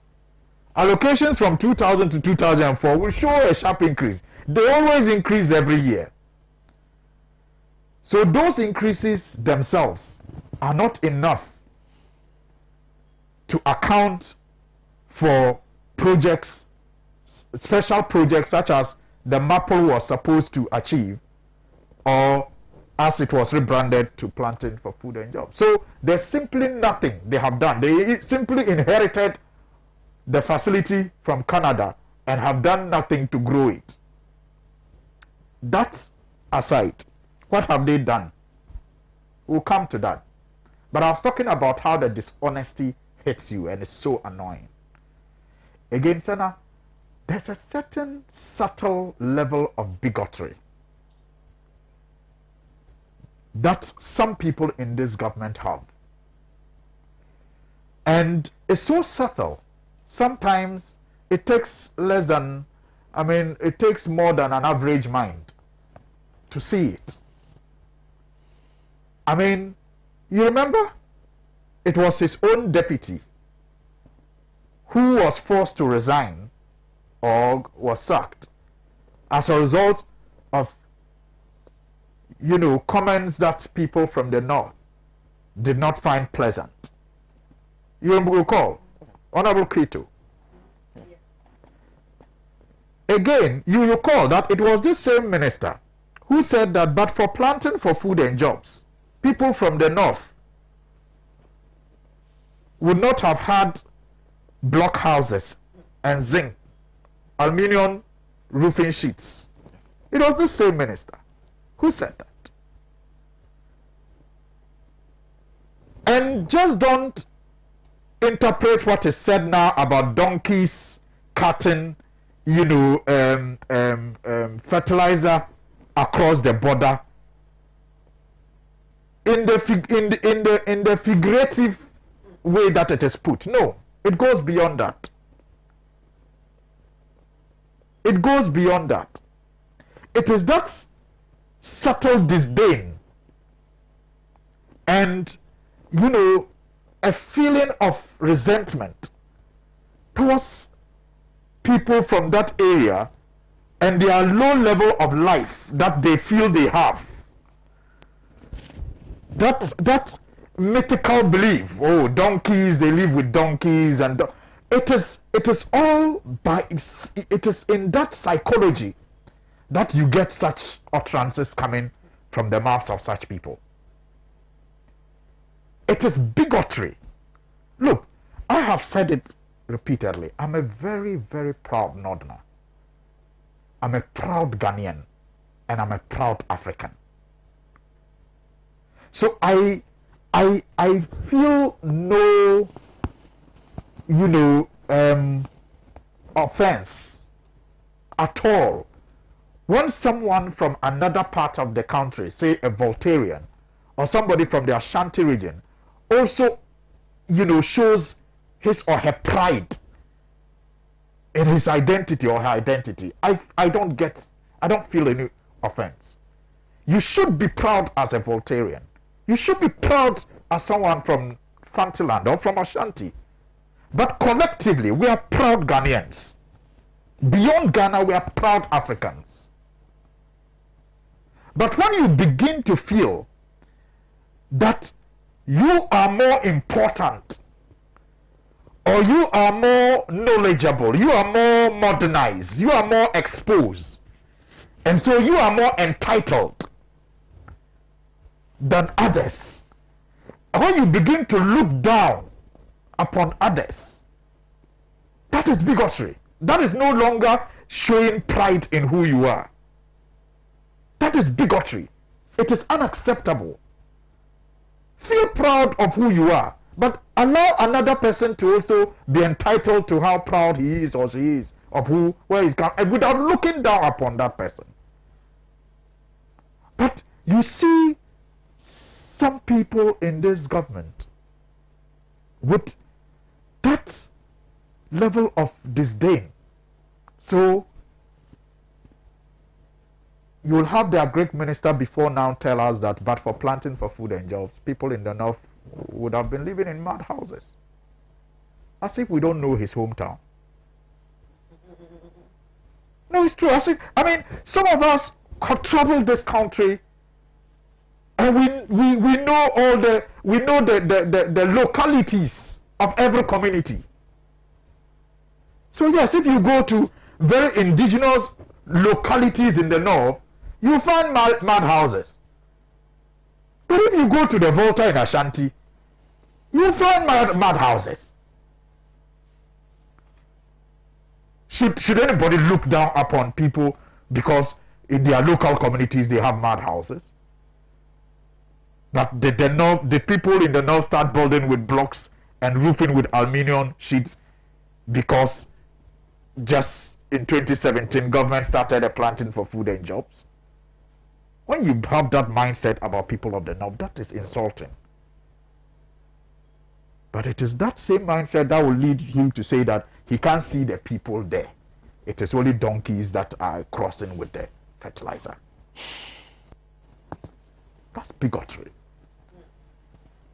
But as for the mismanagement of this whole MAPO program that they rebranded into planting for food and jobs, it's also been on the wall for some time now. Indeed, in 2017-2018, the ministry itself, through its own research program, revealed that 120 million Ghana cedis was lost as a result of smuggling and other, irregular practices as far as the distribution of, fertilizer and seeds were concerned under this planting for food and job. Not a million Ghana cedis, 120 million Ghana cedis was lost to corruption. That's what they, by their own audits, established. So you can imagine if an independent investigation is to be carried out in this. And you see, this whole planting for food and job success story is told in an interesting manner by officialdom. They do not do farm level impact analysis. And I need you to pay attention to that. They don't do farm level impact analysis. What they do is simulations. So almost all the official reports, and indeed research has established this. Some independent researchers have established this, that all the documents that you find touting the success of the planting for food and jobs are based on assumptions and assimilations. I mean, what do you call it? Simulations. Assumptions and simulations. So, for example, they give you seeds, and by the scientific research, the seed is supposed to yield this much. So, for example, if they give you some quantity of seeds, the scientific simulation is that the quantity of seeds will give you, say, 100 bags of rice. I mean, 100 bags, if it is rice seeds, 100 bags of rice. So, in their simulation and assumption, because they have given 2 of such, quantity of seeds to 2 farmers, production is 200. So there's no farm impact level assessment to see whether indeed the seeds after plantation really produce 200. So almost all the assessment, the success stories are based on simulations and assumptions. So fertilizer, for example, they say that an acre of fertilizer will take this quantity of fertilizers. So because they have distributed 100 fertilizers, they say that about 100-acre farms have been fertilized, without any assessment to show if those 100 bags of fertilizers distributed actually were used on the farms. So there's no monitoring, no farm level monitoring. It is just conjecture of what really has been happening. And it's not only in the corruption is not only in the seed and fertilizer distribution. Now, as we speak, no farmer knows where to get fertilizer from. As we speak, I have some, a few acres of farms, and I have colleagues and many friends who are all looking all over to find fertilizers. Now, suppliers cannot supply because government has not paid them what they owe them from last year. So you can imagine those who even just want a bag or 2 for their subsistence, farming. They can't find it on the open market. And when they do, the price is so prohibitive, they can't purchase because there is shortage in the system. And it is all as a result of mismanagement motivated by corruption. So the mismanagement is deliberate. It is just an opportunity to make money. And Sena, I came here today with this performance audit report of the Auditor General on the construction of 31,000 MT warehouses. It's related to planting for food and jobs. Now, first of all,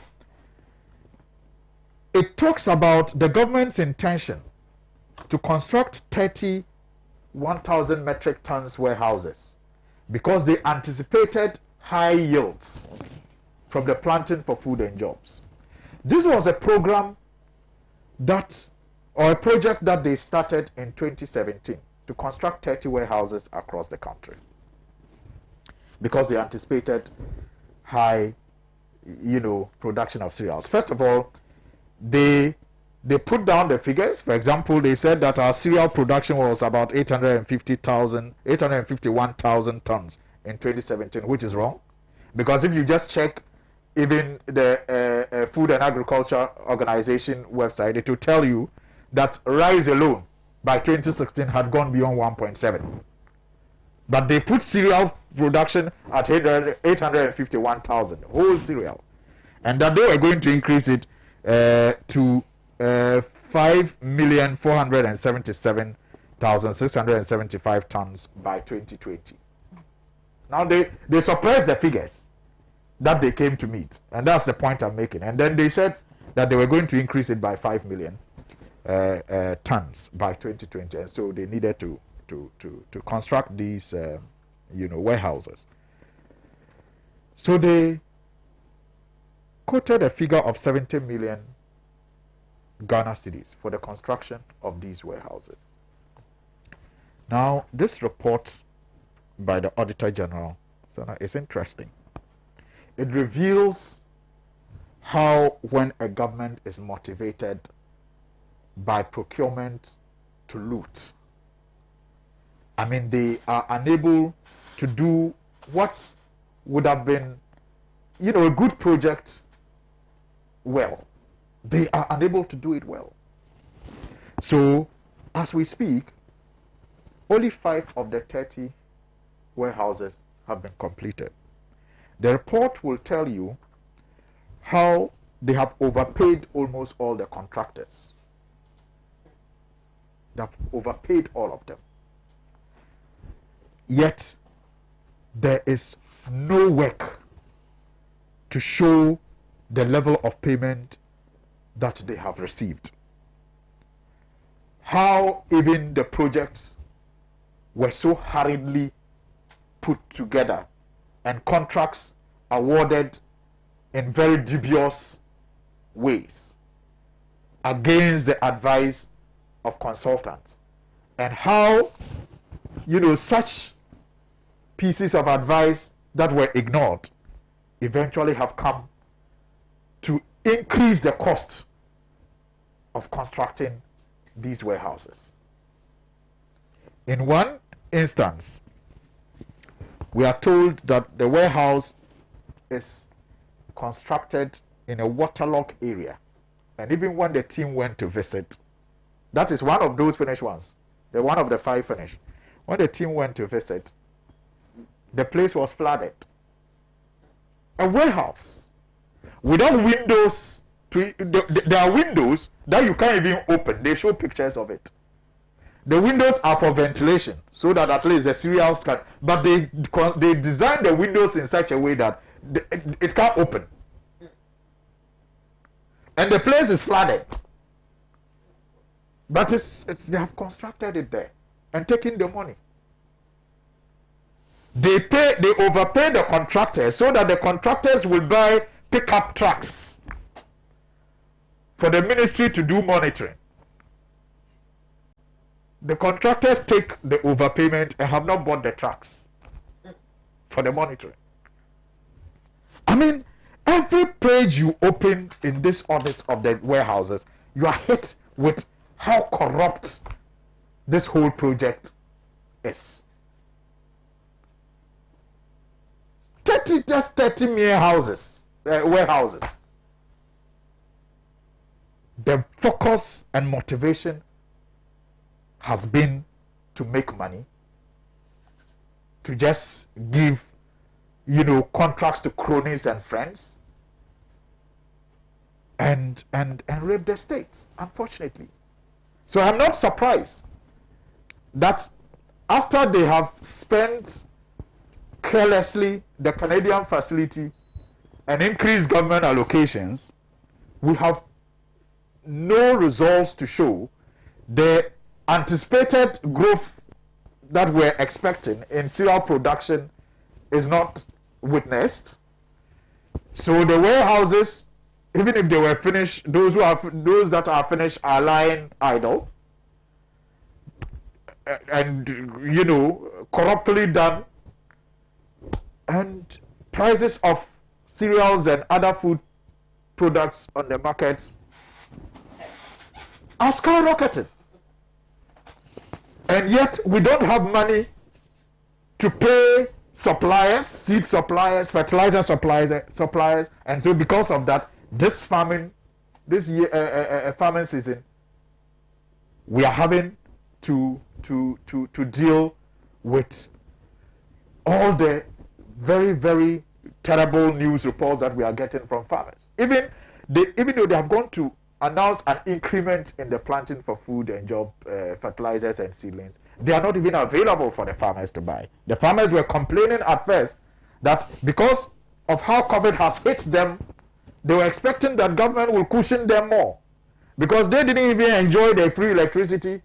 and the free water, because many of them are in rural areas where they don't have the electricity and water. And so they're expecting to be cushioned so that they could undertake some good farming this year. Only for them to be told that the prices of fertilizer and seeds were going to be increased. Now, even the increased, prices does not guarantee availability. So they can't even find the seeds and fertilizer to buy. Have we gone or have we come? So this government is like Echizita said, they inherited so much. I mean, in terms of revenue, look at the revenue sources that were made better and handed over to them. The oil wells that we increased from 1 to 3, the ports that got expanded, to increase revenue generation. The ESLA that was introduced at a very difficult time, but Ghanaians somehow embraced and started paying. So they inherited all of that. Huge revenue, cash cows. And so in the first year, second year, third year, when you get so much, you dazzle. So they were dazzling with the figures. I mean, revenue projections were high because they inherited so much. But now they are doing their own investments, and we can see all those investments are motivated by greed. And so the returns are what we are now having to deal with, unfortunately. Thank you. Thank you. Thank you very much. Well, before I go to Ankwesi, a couple of messages. I really read my text messages that are sent to me via traditional text, actually. Let me read a couple. Joe Kwame in Clever South Dine says, Sena, please ask on why the NDC and for that matter Ghanaians were furious with them when Joe was able to force them, said like primary school head teacher, to approve elements like Kwajima Menu, among others. This one is from Wa West. Jejom says, I remember the so-called health minister told Ghanaians sometime back in 2020 that he's tired and the president is tired too. However, the appointment committee went ahead to approve him. So why won't he hide behind the law to loot our tax money through fraudulent means? Thank you, Jejom. This one doesn't come with a name. Okay. Secondly, the finance minister said he could not give us the expenditure for the president's recent foreign travels. But, okay. So this is an incomplete message that the person sent. A. Ahmed Tamale says, good morning. A couple of messages is sent. Okay. Any Ghanaian who pretends to defend the incumbent health minister's act of deception to the generic Ghanaians in respect of that awful intent to rob Ghana is being hypocritical rather than being candid to his compatriots. The entirety of astute Ghanaian MPs encounter in legislative proceedings with the health minister will not refute the fact that it was overwhelming. It's an overwhelming siege and bombardment of MPs, missiles of intellectual evidence based on mere veracity that compelled him to concede and succumb to nothing else but the natural human conscience of genuine democracy. English. And he says that since the end of 2020 general elections, is it Dungu Koko, a suburb of Sanyarugo municipality, has had supply of pipe-borne water but once. Yet the employees of Ghana Water in charge of supply of pipe-borne water to the residents of the relevant area who collect their monthly salaries always refuse to tell the residents the cause of their failure to supply the area with pipe-borne water through their standing taps or water tanks. The residents of Dungu Koko have no other alternative but to depend on the impure water from their wet season dam. Hence, the relevant residents appeal to the Ghana Water Company, that's Accra, to intervene. Thank you for that message. And this one says, if one is giving fertilizers for free and was not smuggled, but the one selling to farmers is now smuggled out, where is the sense in it? A few messages from my WhatsApp platform. There's an kindly as Honorable Surini. How can he wants to know how he can come by the document that he's holding. That's from Kinto and Sepiwi also. This one says, good morning. Kindly as Honorable Surini, why is it that they have all these facts and don't prosecute when they come into power? Sherifi sent that from Tama, Newtown. Anohini Banda says, good morning. I'm happy to hear my mentor, Suini, and also without heart. But seriously, this government is a total scam on the good people of the country. But I'm happy there is hope come 2024 and beyond. Thank you for that message. Johnny Kujo in Adenta says, please tell us to stop complaining about the Greek minister. Is he not a member of the committee who approved his nomination? And then I praise God from Upper East region. Says, I salute your panelists for being just truthful to the topic on the discussion to listeners across Ghana, our beloved country. Senator, what the Greek minister said to we the Northerners is tantamount to an insult, and I expect meaningful Northerners to stand against such reckless comments against people living in the North. Just about one more. Okay, this one is a photo message. This one from Mutala in Tamale, a couple says, greetings to your panel and my mentor, Uncle Pride. I always pray for him to become the president of Ghana one day to save the country with the scarce wisdom Allah has blessed him with. In fact, I always learn a lot from him, so I love listening to him. If Uncle Pride speaks 1 million times, I will listen 1 million times. He's more than a patriot, and I wish today's visionless leaders listen to his natural wisdom. Perhaps they may come back on track. Long live Uncle Pratt and we'll rock SMG real.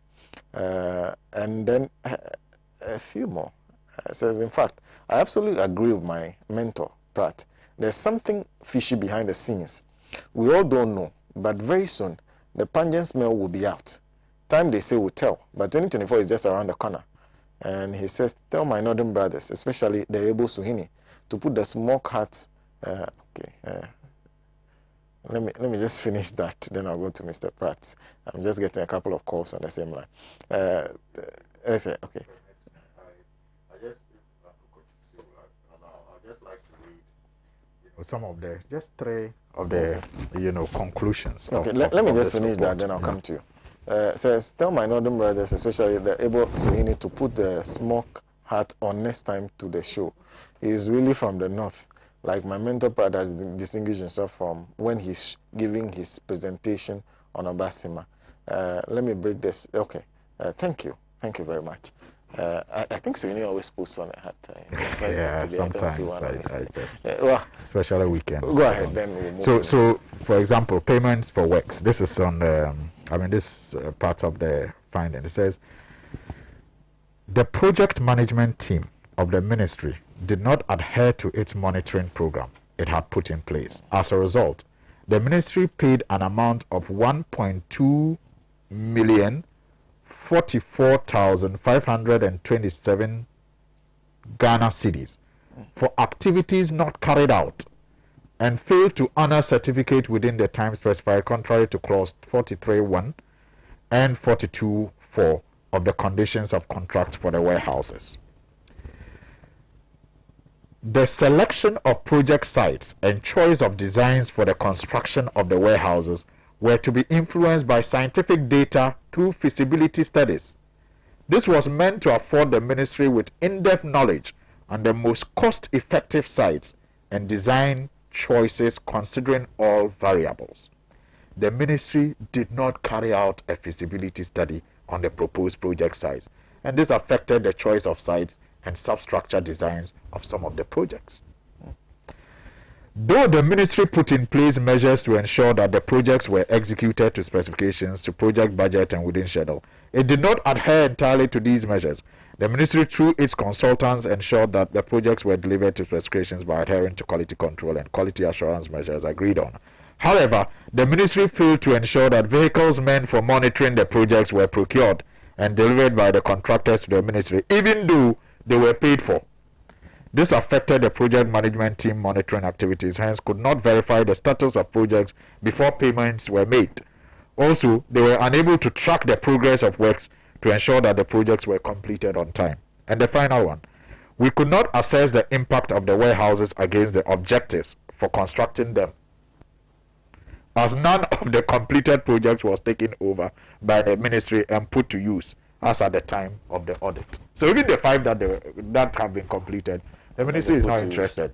They have taken their cuts and they don't care what the contractors do, unfortunately. Yes. What beats my mind is why would the ministry give the money for the purchase of the pickups for monitoring to the contractor?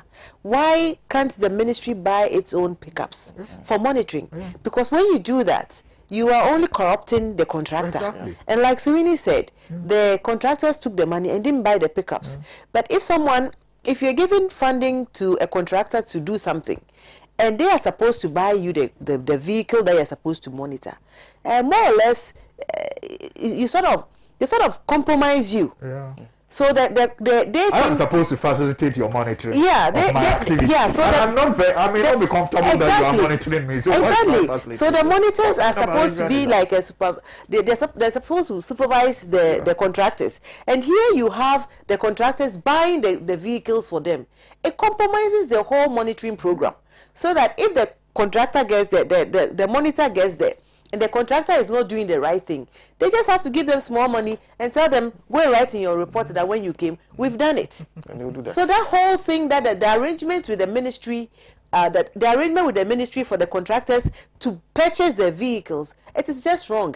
The monitoring team should be independent of the contractors, so that they would be able to give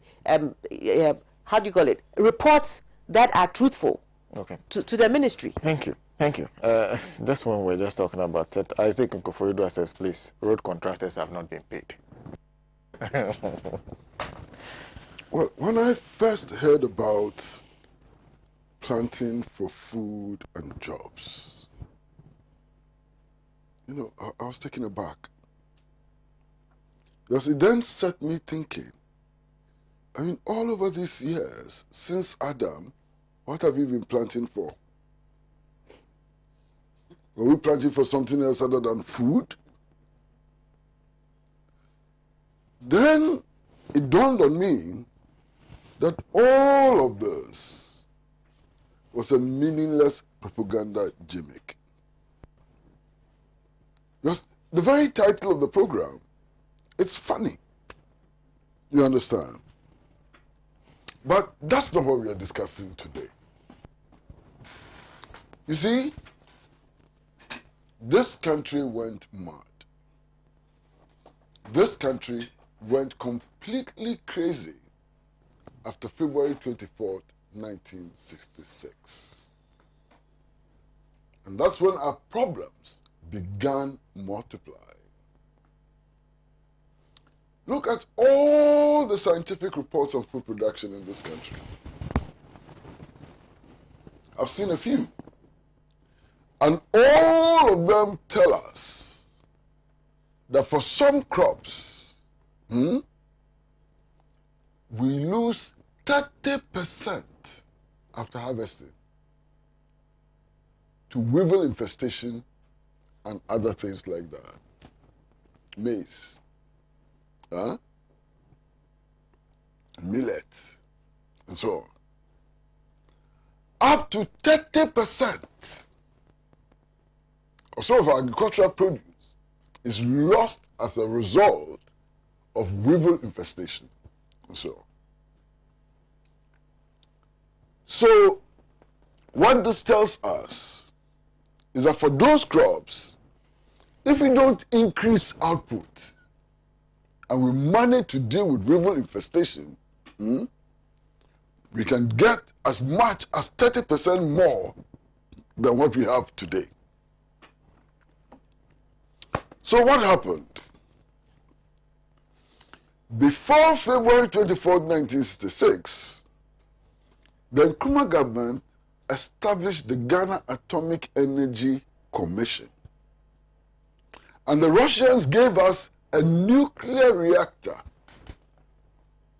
We do know that radiation has become one of the most effective ways of dealing with post-harvest losses.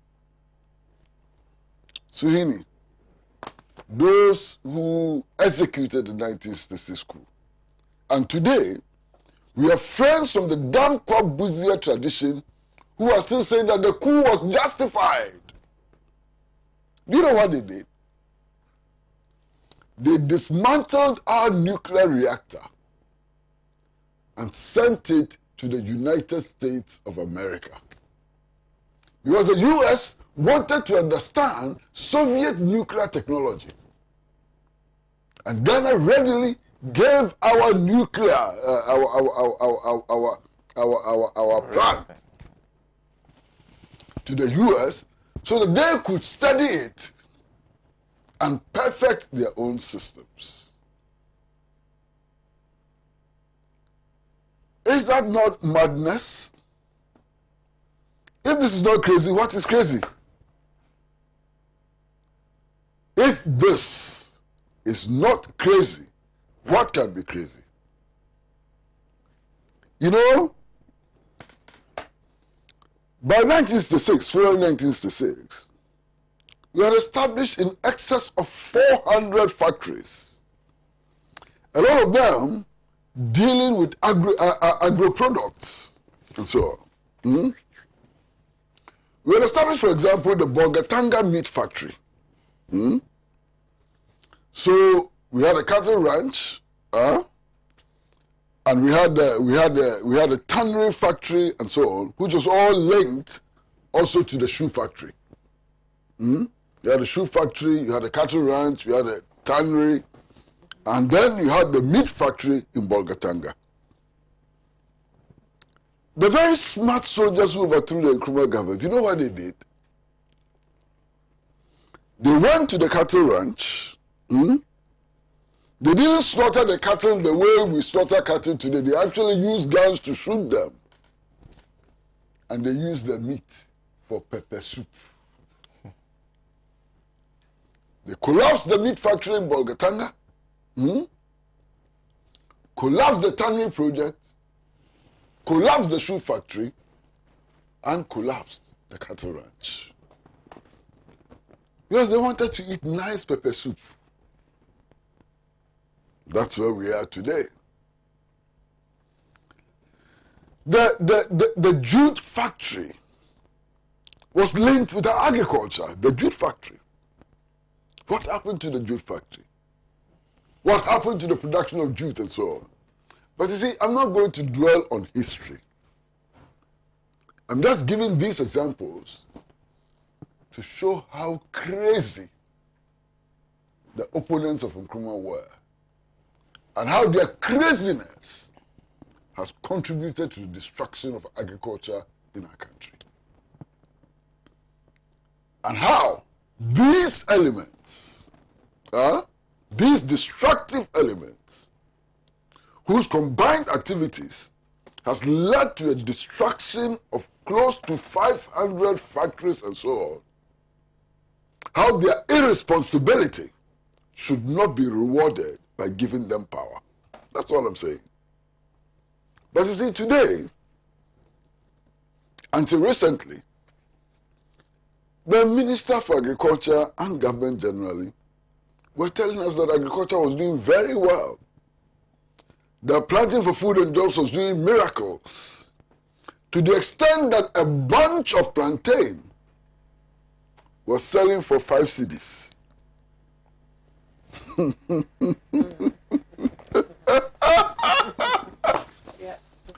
know, when they're telling these stories, they assume that we don't live in Ghana. They think that when we are hungry and want to buy our food, we go to Cuckoo's Land to go and buy our food. We all buy our food in the same market. The people who are listening to this program today, they buy their food from Mamobi market, from Malata market, from Salaga, and so on. They know who buys a bunch of plantain for 5 cedis in this country. And yet, they were telling us those cock and bull stories. Why? The reality today is that poultry farmers have been crying for 2 years. That, look, there is no feed. There was a huge shortage of feed for poultry. The poultry industry was suffering, suffocating, because there was no feed. Poultry farmers were holding press conferences and telling their stories. Everybody heard their stories. And yet we're being told that don't worry, agriculture is improving. Planting for food and jobs. Rearing for what? Food and jobs. Co-minini for food and jobs and so on. But the reality was that the farmers themselves were complaining. They were screaming. They were shouting. Master, maybe Sohini would know better than I do. You understand? The price of maize has almost doubled within the period that we started planting for food and jobs. Just tripled. Tripled. Just tripled. The last time I checked, it had doubled. Now, Sohini says it has tripled. Price of maize. We used to buy it in 2016 because, because... No problem. We buy these things almost every weekend. Less than 100 Ghana cedis in 2016. For a bag. Per bag. Today, it's about 3 million, 2.93 million Ghana cedis. That's 300 Ghana cedis. A bag. So, where is the success? Yeah. The more successful the planting for jobs and For what? food and jobs. For food and jobs becomes, the higher the prices of food becomes. What is this rubbish? What is this? What is this? I eat kenke. You know, not all kinds of kenke. I eat Ghana kenke a lot. You know, I love it. Over the last 12 months, the size of Ghana kenke has reduced by half. Why? Now, Ghana kenke is selling for 1 cedi 50 pesos per ball. That is our reality. And yet we are being told that, look, as for planting for food and jobs, it has done wonders. What wonders? What wonders? What is the reality of the Ghanaian situation today? The reality of the Ghanaian situation today is that we are still importing tomatoes from Burkina Faso. And I was so shocked only recently when the president went to parliament and said, we no longer import tomatoes from Burkina Faso. Why? I travel to Tamale all the time. I see all these Burkinabe registered trucks coming full of tomatoes. And the president was saying that we'll stop importation of tomatoes from Burkina Faso. When did it stop? Ghana is dependent on Burkina Faso for tomatoes. We are importing onions from as far as Niger. Ask the onion importers. A lot of the onions you used to see at Agbobroshi and so on, comes from Niger. Now look at Ghana. Look at our forest belt. Look at our favorable weather conditions and so on. If we have to depend on Niger and Burkina Faso for food, then indeed our program, Planting for Food and Jobs, is doing excellently well. We are doing so well. Can you imagine? You see Ghana, look at all these rivers that crisscross the country and pour into the sea. Black Volta, White Volta, Oti, Tano, and so on. Ghana is a net importer of fish. Does it make sense? We are importing fish. Apart from all these rivers that crisscross this country, we are bordered on the south by the Atlantic Ocean. Ocean. And this country is still dependent on the importation of fish. Can you believe it? And it doesn't end there. Ghana, if we take the whole of West Africa, Nigeria alone has a population of 230 million people. Now about 235 million people. Ghana's population is only 30 million. In fact, some say that we will soon hit 31 million. You understand? But Ghana has gained the distinction, the dubious distinction of being the third largest importer of tomato paste from Germany in the whole world. Third largest importer of tomato paste in the whole world. And we sit here and we are beating our chest and praising ourselves and saying we are doing so very well in agriculture. How are you doing so very well in agriculture? How are you doing so very well in agriculture? Now, you go to the major supermarkets in the cities. The meat there is imported. Everything there is imported. The vegetables are even imported from South Africa. So how well are we doing with agriculture? Finally, the minister himself has made a confession. It is not good. It's not going well. This is the minister. And the minister tells us that the level of indebtedness is so huge. You understand?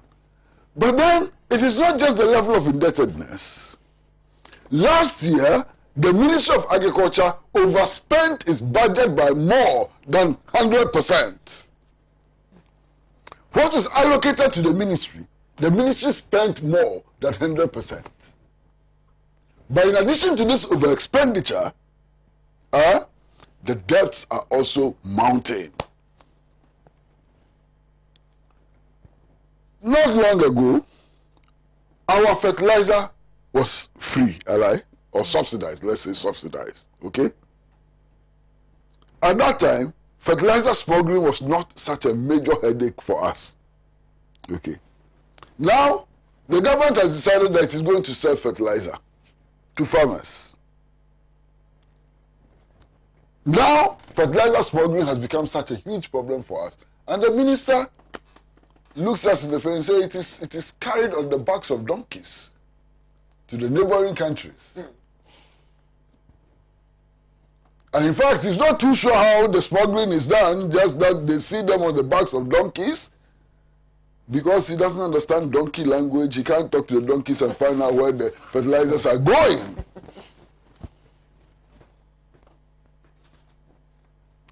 You know, Sena, I nearly said Suhimi.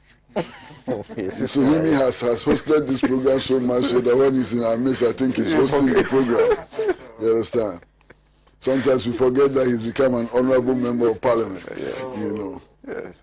But you know something? When I was growing up, the Ghanaian farmers produced their own seeds. Okay? If you planted maize, when you harvested your maize, you kept some aside for planting the next season. If you grew granules, you kept some of your own granules aside for planting the next season. So the Ghanaian farmer did not worry about seeds.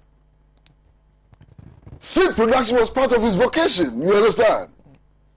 Now we've come to the stage where buying of seeds for the next season has become a major headache for Ghanaian farmers. Because somehow our leaders have foolishly settled on the planting of hybrid crops. So what the farmer plants, he cannot get his own seed from what he plants. So every season, the farmer now has to struggle to find money to go and buy seeds. That has become a major headache for agriculture in our days. You understand? Now, seeds are controlled by giant multinational corporations.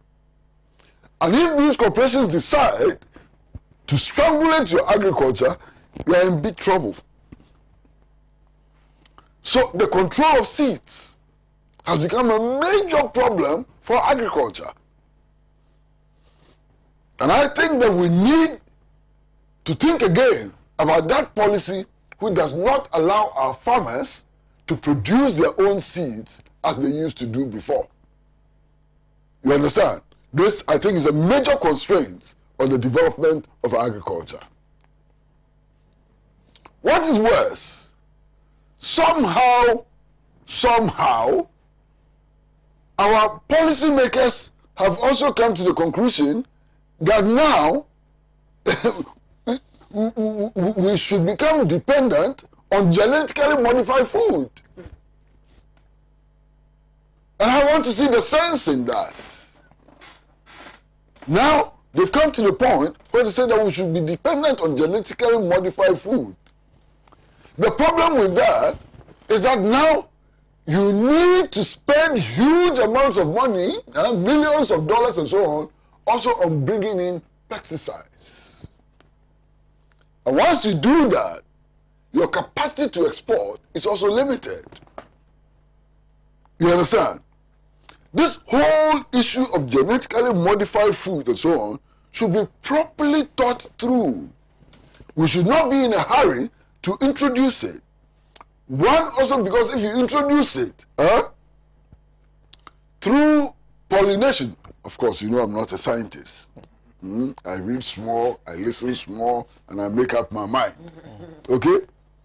Through pollination, you can affect even non-GMO farms and so on.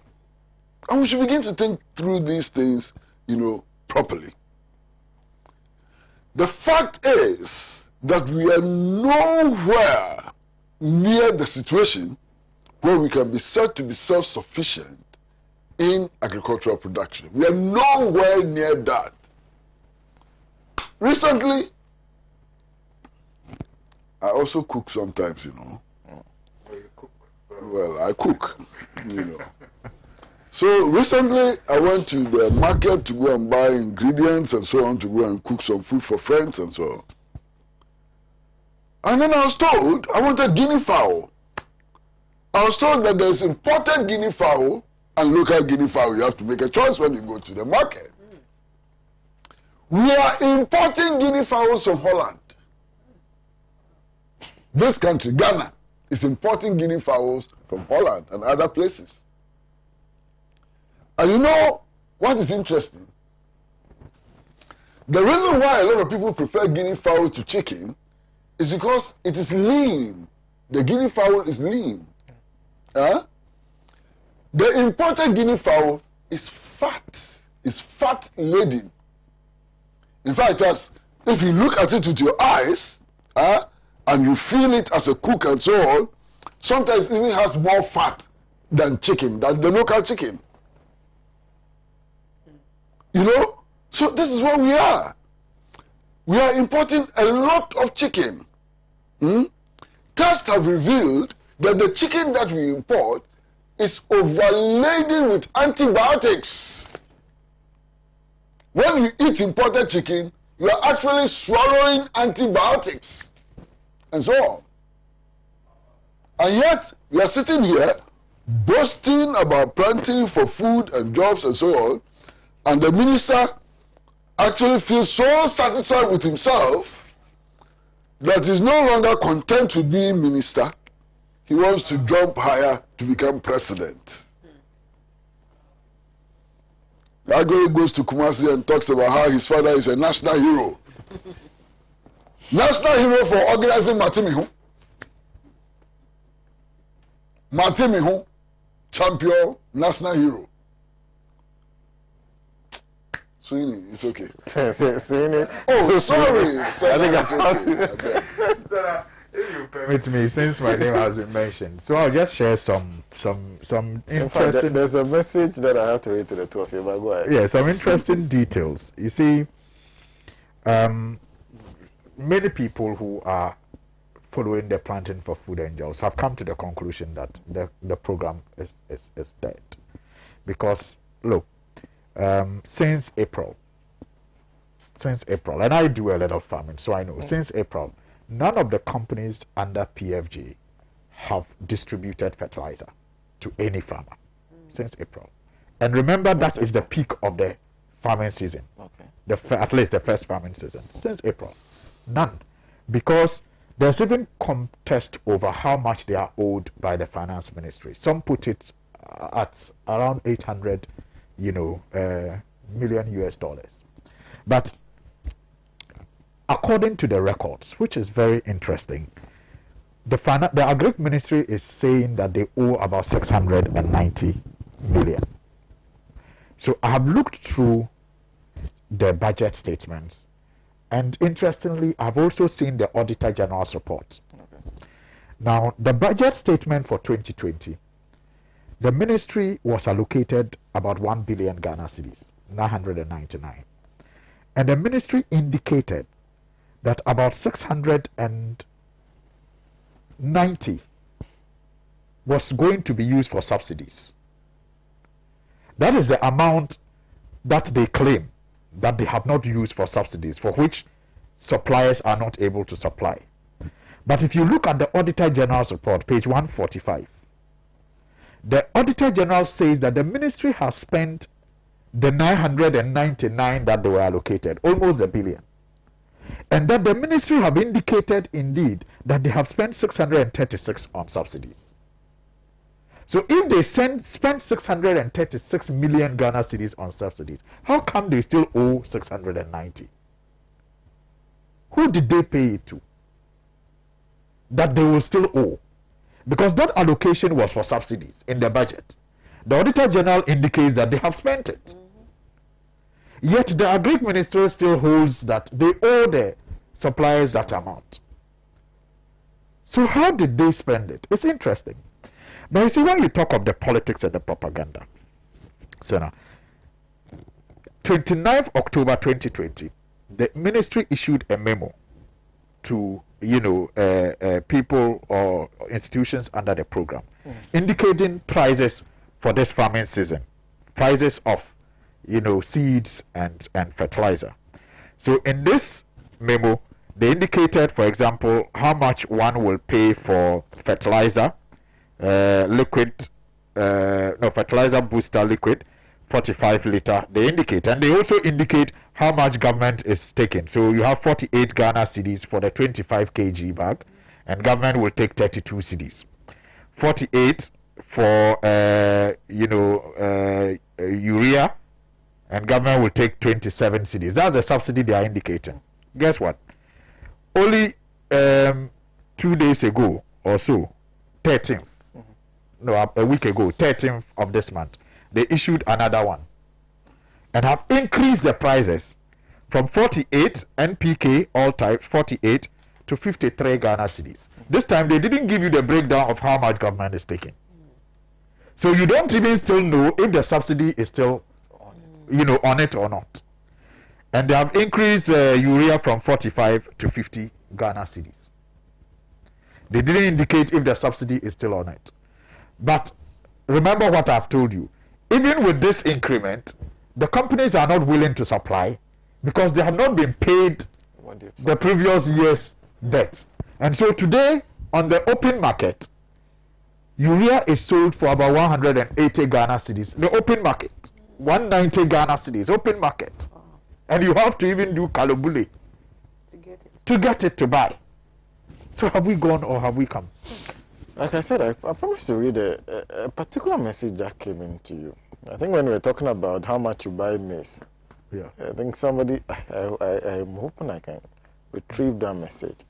And people were providing some of the fake, what they pay. Okay. As against what you're claiming you pay. Okay. I think one of them even shouted, hey. So I'm looking for that, but I'll find it. But there's one about Gankiki selling for, is it 3 cedis at Bolga? So yeah, in fact, someone also texted for me to tell Uncle Kwesi that he bought his kinky yesterday at Fatal Bicycle in Tamale for 3 Ghana cedis. Wow. So that you are far behind. Yes. Your price. But somebody is saying that they are paying about 450 cedis for the bag of maize in Ketakrashi. Yes, so they were surprised when Honorable Suini was mentioning something under 300 Ghana cedis. Yes, you can still get it back. Yeah. So I guess we can. That is from below 100 Ghana cedis. What this simply shows is that the prices are different based on the geographical location. Where you find yourself. There's a message that there are a lot of messages from you, Honorable Sena. I'll let you start on the issue of the new IGP. We have to be very brief on that, okay, because I have about 22 minutes to go. I don't really have much to say. This one says, tell Mr. Sumini that we, the people of Likpe, Lobi, and Akpafo, are watching them, the NDC, who can't fight for us, and sit it down aloof for this Patapa party people to close down Sekpele and Radio Good and still approve communication minister and those incompetent ministers. Well, I guess you heard a lot of that this morning, but on the IGP issue. Yeah, Sena, I feel the pain that many people feel as far as the closure of Radio Gold and other platforms, media platforms is concerned. And it is not fair to say that we are quiet about it. I mean, at every opportunity, you do know that we have raised the issue for attention. But there's very little that we can do, given the positions that we occupy. But it does not mean that we will shirk our responsibility when it comes to doing the little that we can do. We will always continue to push that the stations are given the opportunity to continue to do what they know how to do best, in furtherance of free speech and to deepen our democracy. But on the IGP, I really have not followed his growth in police work that much, so I have no expectations. I am, like many, excited that he is young. I hope that it does not lead to I hope that he doesn't give people the reason to fear to risk with the young in terms of giving them responsibilities, because you see what it therefore means is that he may have the opportunity to serve different governments, like Dr. Farijan did at the Electoral Commission, and discharge himself admirably. And so if he also gets that opportunity to serve different governments in power and doesn't have problems with all of them, it will be a feather in his cap, and it can give other people the opportunity to want to risk with people who are younger than 60, because in this country it's as if you are still a young man until you are above 60. When you are retiring, that's when you are considered. Okay. they declare you old. You are still young until they declare. I think that's a classic one. Yeah, until the authorities begin to hate you, you are still a young man. They determine that you are too old. So otherwise, you can be 77 and freshly. You can be 77 and replace a too old 60-year-old person. So I hope that he lives up to expectation. I don't have expectations yet. I have read a number of reviews. I hope that they don't turn him into celebrity, because we are very fan of that in this country. We turn people into celebrities and they lose focus, and we lose focus with them, and then we wonder why the results we're expecting didn't come. Some of the reviews I'm reading so far, tend to border on those lines, and I hope he will not allow it to cloud his, judgment. He will stay focused. He will stay grounded, and reform the police service. And he's coming to office at a very difficult time. I mean, the police institutions have come under very, very serious criticisms of late.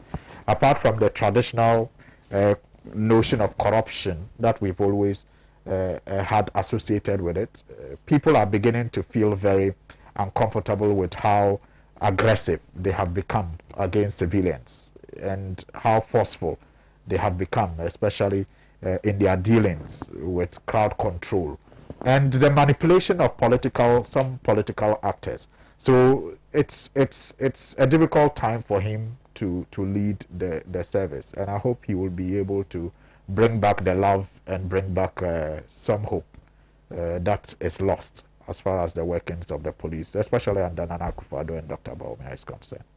Thank you. Thank you very much. This one is Abdel from Tamale. Sends greetings to all of us, especially, I didn't know that, Mr. Price. I don't know whether this is your title. Yelvuhina.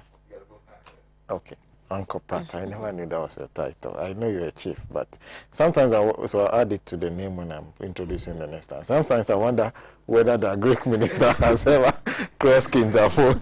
His bigotry and ethnocentrism towards the North is legendary. Tell ALHAJI Suini I'm still waiting for my meat.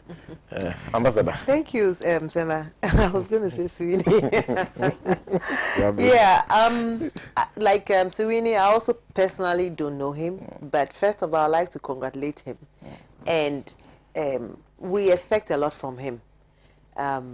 There's a reason why he's coming at this time, because obviously the people were not happy with his predecessor.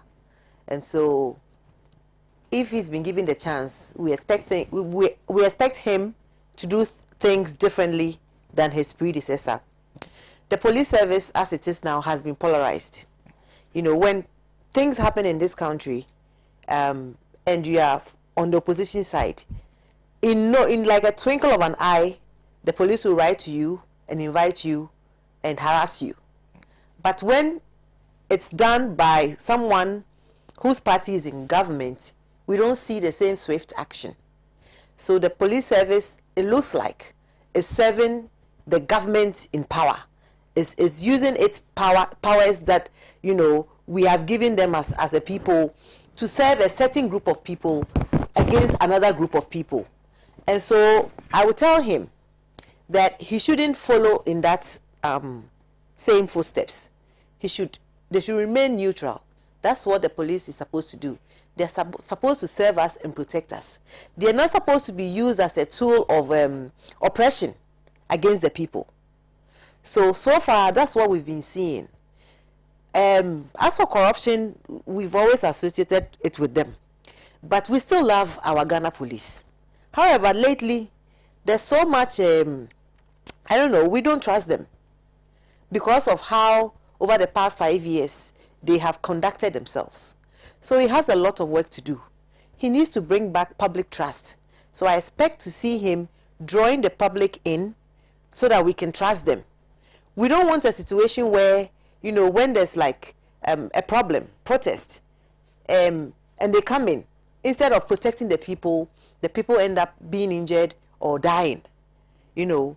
And then the government is using them also as a tool to sit on people's constitutional rights. For instance, as in when it comes to public protest, the police quickly run to the court to go and get an order to prevent the people from exercising those rights. You know, they should allow people to enjoy their constitutional rights. They shouldn't allow themselves to be an extension of a political party in power. Then my last thing will be on how there's a perception that Ghana has become a police state. And I personally experienced it. You know, I was driving my normal driving and they stopped me. And the first question they asked me, where from and where to? I didn't think that was necessary. I wasn't committing a crime. I hadn't broken any traffic rules. I hadn't jumped the traffic light. Normal driving in going home. Where from and where to? I don't think that it's part of their duty to be asking me that. You know, it's my own personal, I don't need to answer to them. Unless I'm committing a crime. Unless I have broken a traffic regulation. Then you ask me that. So, you know, asking me that, it made me feel really uncomfortable. Where from and where to? In the afternoon. And then apart from that, when they stop you, they sort of ask you for money and all that, which we all know. But the police, the new IGP should try and instill some, I don't know how to put it, I don't want to offend them, make them more professional. Make them more professional so that they don't come across as harassing people, because that's how they come across. You know, in all their full gears of bulletproof gear, as if they are going to war. you know, stopping you and intimidating you and harassing you, that's not good. So he has a lot of work to do. The police service we knew in 2016 that were very friendly towards civilians and protective of civilians is not what we have now. So he has a lot of work to do. So I expect a lot from him, and we'll be watching him. Thank you very much. Well, this is from Sylvester in Akachi, who says, good morning. Your panelists appear to be pouring water on the back of a duck. It's now clear that Ghana cannot progress under NDC and NPP because of the blame game and equalization when crimes are committed. We are looking forward to see Kwesi Price socialist movement being formed. The greed is too much. That's from Sylvester in Akachi. Jonas is asking, so now why are you not discussing the beating up of the Kumasi girls students by the Ghana Armed Forces and the Ghana Police? Because they were complaining of hunger, meaning there was no food for them to eat at that particular day. So they demonstrated they demonstrated and demanded for food. A few more of the messages that I've missed. Koblavi of Pokwasi Benghazi says, Ghanaians are aware that planting for food and jobs is not producing any food for that matter. MPP government can't deceive anybody. They are only disgracing themselves. I salute Professor John Infanta Tamils, Mr. Atta and JJ on his media, so rest in perfect peace. And then he says Ghanaians must not entertain President Kufuor because he's running Ghana with iron hands. Ordinary Ghanaians can't pay for their rent, jobs for his family and friends only. Why, Nana?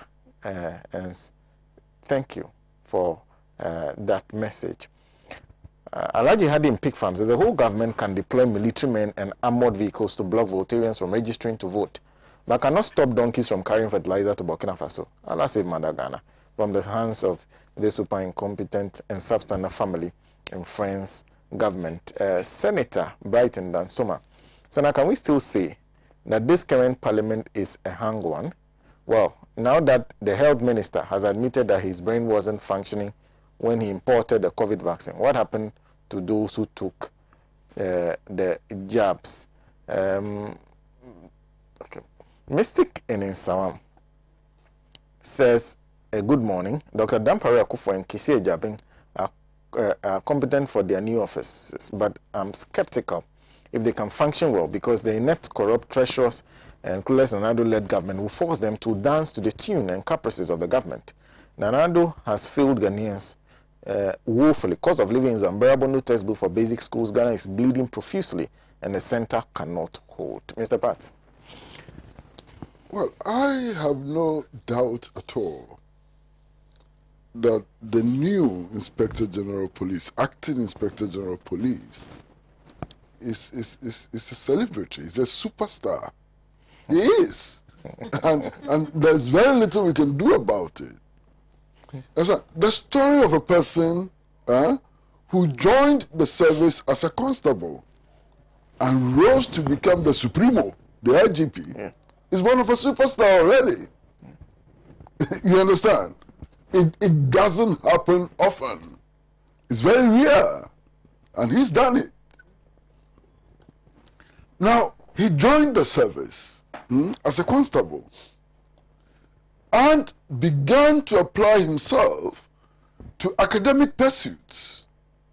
So that while still a constable, at age 26, he had become a chartered accountant. Unprecedented. He becomes Inspector General of Police at a time when he's above 50, but less than 60 and so on.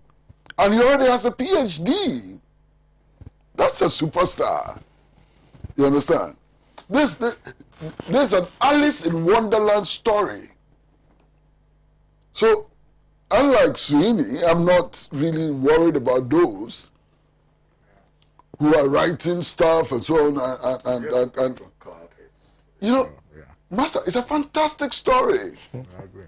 I mean, Alice in Wonderland perhaps will pale into insignificance if some very clever writer decides to portray this Inspector General of Police. You understand? So, undoubtedly, he's a superstar. I happen to know him. I've known him over a couple of years, perhaps many years, you understand? And I am left in no doubt at all that is one who values his integrity. And I can say this anywhere and everywhere. The new IGP values his integrity. You understand? I think he's a perfect gentleman and so on. But unfortunately, his personal qualities are not what would make him deliver. Because he's working in a very strange political environment. He's working in an atmosphere of deep polarization. How he manages to bring cohesion at the head of the police service is also a major challenge for him. Because to be honest, in spite of his dazzling qualifications and so on, he's not the only person qualified to be Inspector General of Police. I can go on and mention three, straightforward. Why? You think Kofi Boakye could not have become Inspector General of Police? He could have become Inspector General of Police. You understand? So, if he has been given that privilege of becoming the Inspector General of Police and so on, he should see his role as one of primus inter pares. You understand? And work to be able to bring everybody on board, because he can't succeed on his own. He needs all the other commissioners. He needs Tiwa, he needs Kofi Boakye, he needs Yowonu, he needs all of the others to be able to achieve his dream and so on. They need to work as a solid, unbreakable team. And it's only when all of them come together that the politicians, especially those in government, cannot manipulate them. Because these politicians have managed to manipulate Inspector General of Police by playing their subordinates against them. Well, if you don't behave well, Kofi Boakye is just sitting there, we will just bring him and he can become an IGP. You understand? But if Dampare, Kofi Boakye, Tiwa, Yowonu, and all of them agree and act together, it is going to be very difficult for any politician to come and say, I'm sacking all the commissioners and so on. It will be so obvious. You understand? So one of his major tasks is to make sure that he builds rock solid unity at the top of the police establishment. And that can only happen if he's consulting regularly, if he's taking his colleagues into confidence and so on. If he's doing that, then he will succeed. You understand? Now, you see what has happened to the health minister? It should not happen to him. I'm quite sure that if the health minister had not felt beholden to some powerful people in government, by the side of government and outside government, he would not have been in the mess in which he is. So once you get to the top, be ready to lose that position for the sake of principle. And if he goes into office with a mindset which says that I would not do anything which would damage my reputation and integrity, then he will succeed. But if he sits up there and says to himself that I must keep this position by all means and any means, that is a path to failure. You understand? So these are things that he needs to watch. Now he's there in acting capacity. You understand? And we are being told that some processes have to be gone through and so on in order for a substantive IGP to be appointed. That itself could be a trap. So for the time that you are not confirmed, they push you left, you go left. They push you right, you go right. Because you are looking for confirmation. He should not behave like that. This is one of very few appointments that the president has made that has received wide acclaim and applause. All right? Everybody. I haven't heard one person say anything bad about this new acting Inspector General of Police. Not one. He should ride on that crest. I'm confident that this new acting Inspector General of Police will try to do his best. He will try to do his best. But whether he will succeed or not will not be dependent on his effort to do his best. Look, this country has seen many inspector generals of police. Many. Okay? Today, when we are all talking about policing, we all go back to the era of Al-Hassan. You remember Al-Hassan? Al-Hassan gave the police a new image. He introduced concepts which brought the police to the community and so on. We cannot forget Al-Hassan when we are talking about the Inspector Generals of Police. And I'm hoping that my good friend, my superstar IGP, you understand, when he leaves office, get maybe better mention than Al-Hassan is getting today. And I think he can do it. I'm sure if he applies himself to the job, after he has left office, we'll be giving him better mention than we give to Al-Hassan today. Because Al-Hassan totally dedicated himself to the job.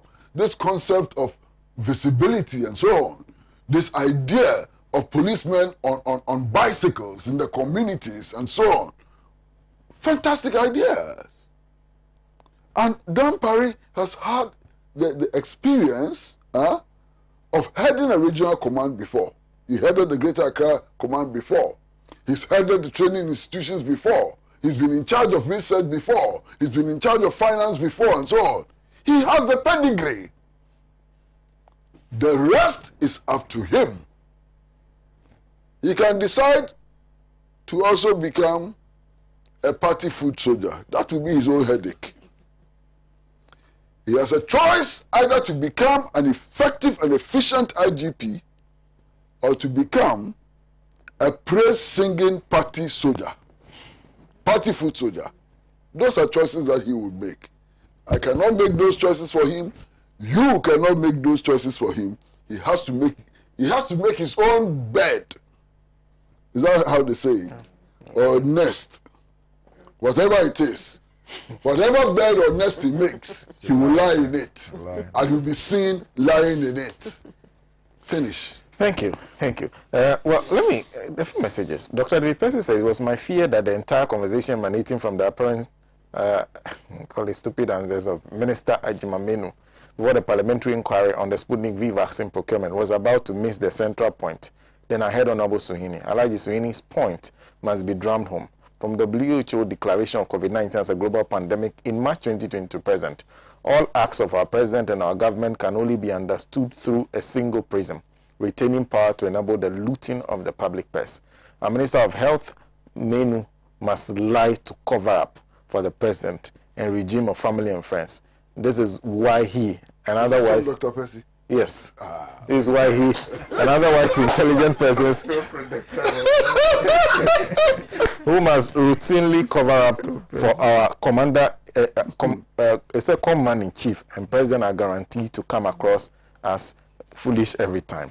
That's from Dr. David Percy. There's this one coming from Kojo Chumbuafo. Sena, I just want to ask our sister Layazita whether there are limitations in law for crimes of such nature. What can a new government do to get justice for the people of Ghana? That's coming from him.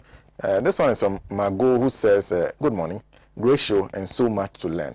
My regards to all the panel, especially Uncle Kwesi.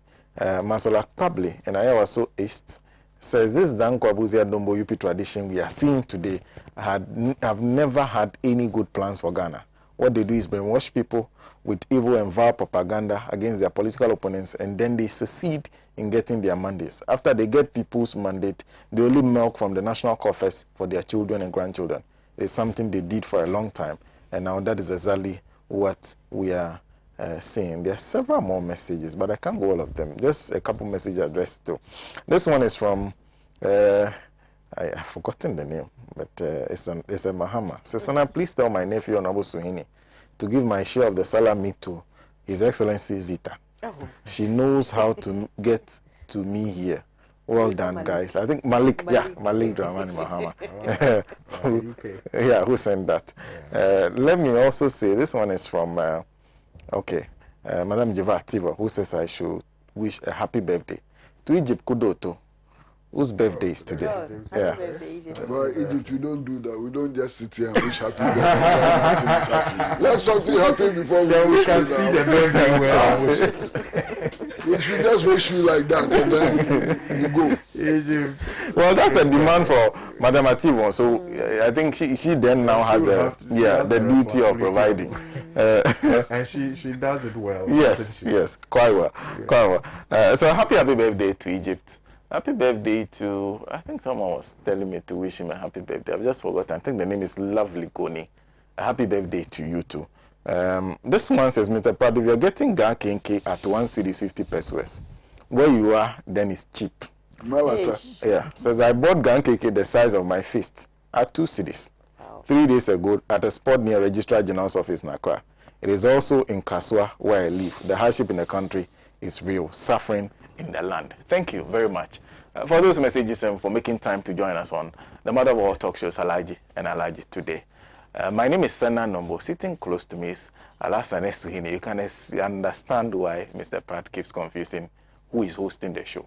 So, he is Member of Parliament for Tamale North. And yes. Yeah. And we're joined by Ambassador Zita Saba Benson and, of course, Mr. Kwesi Pratt Jr. We apologize for, actually, on behalf of Elvis Botta, some mishapping communication. He was unable to join us today. But thank you very much. And a big thank you to our partners across the country. I want to 92.3 FM in Accra. A big thank you to Volta One TV. We are always very grateful to you guys for offering us your platform. We are back same time next week with another edition of the show. Have a lovely weekend and then have a fruitful week and join us here next week.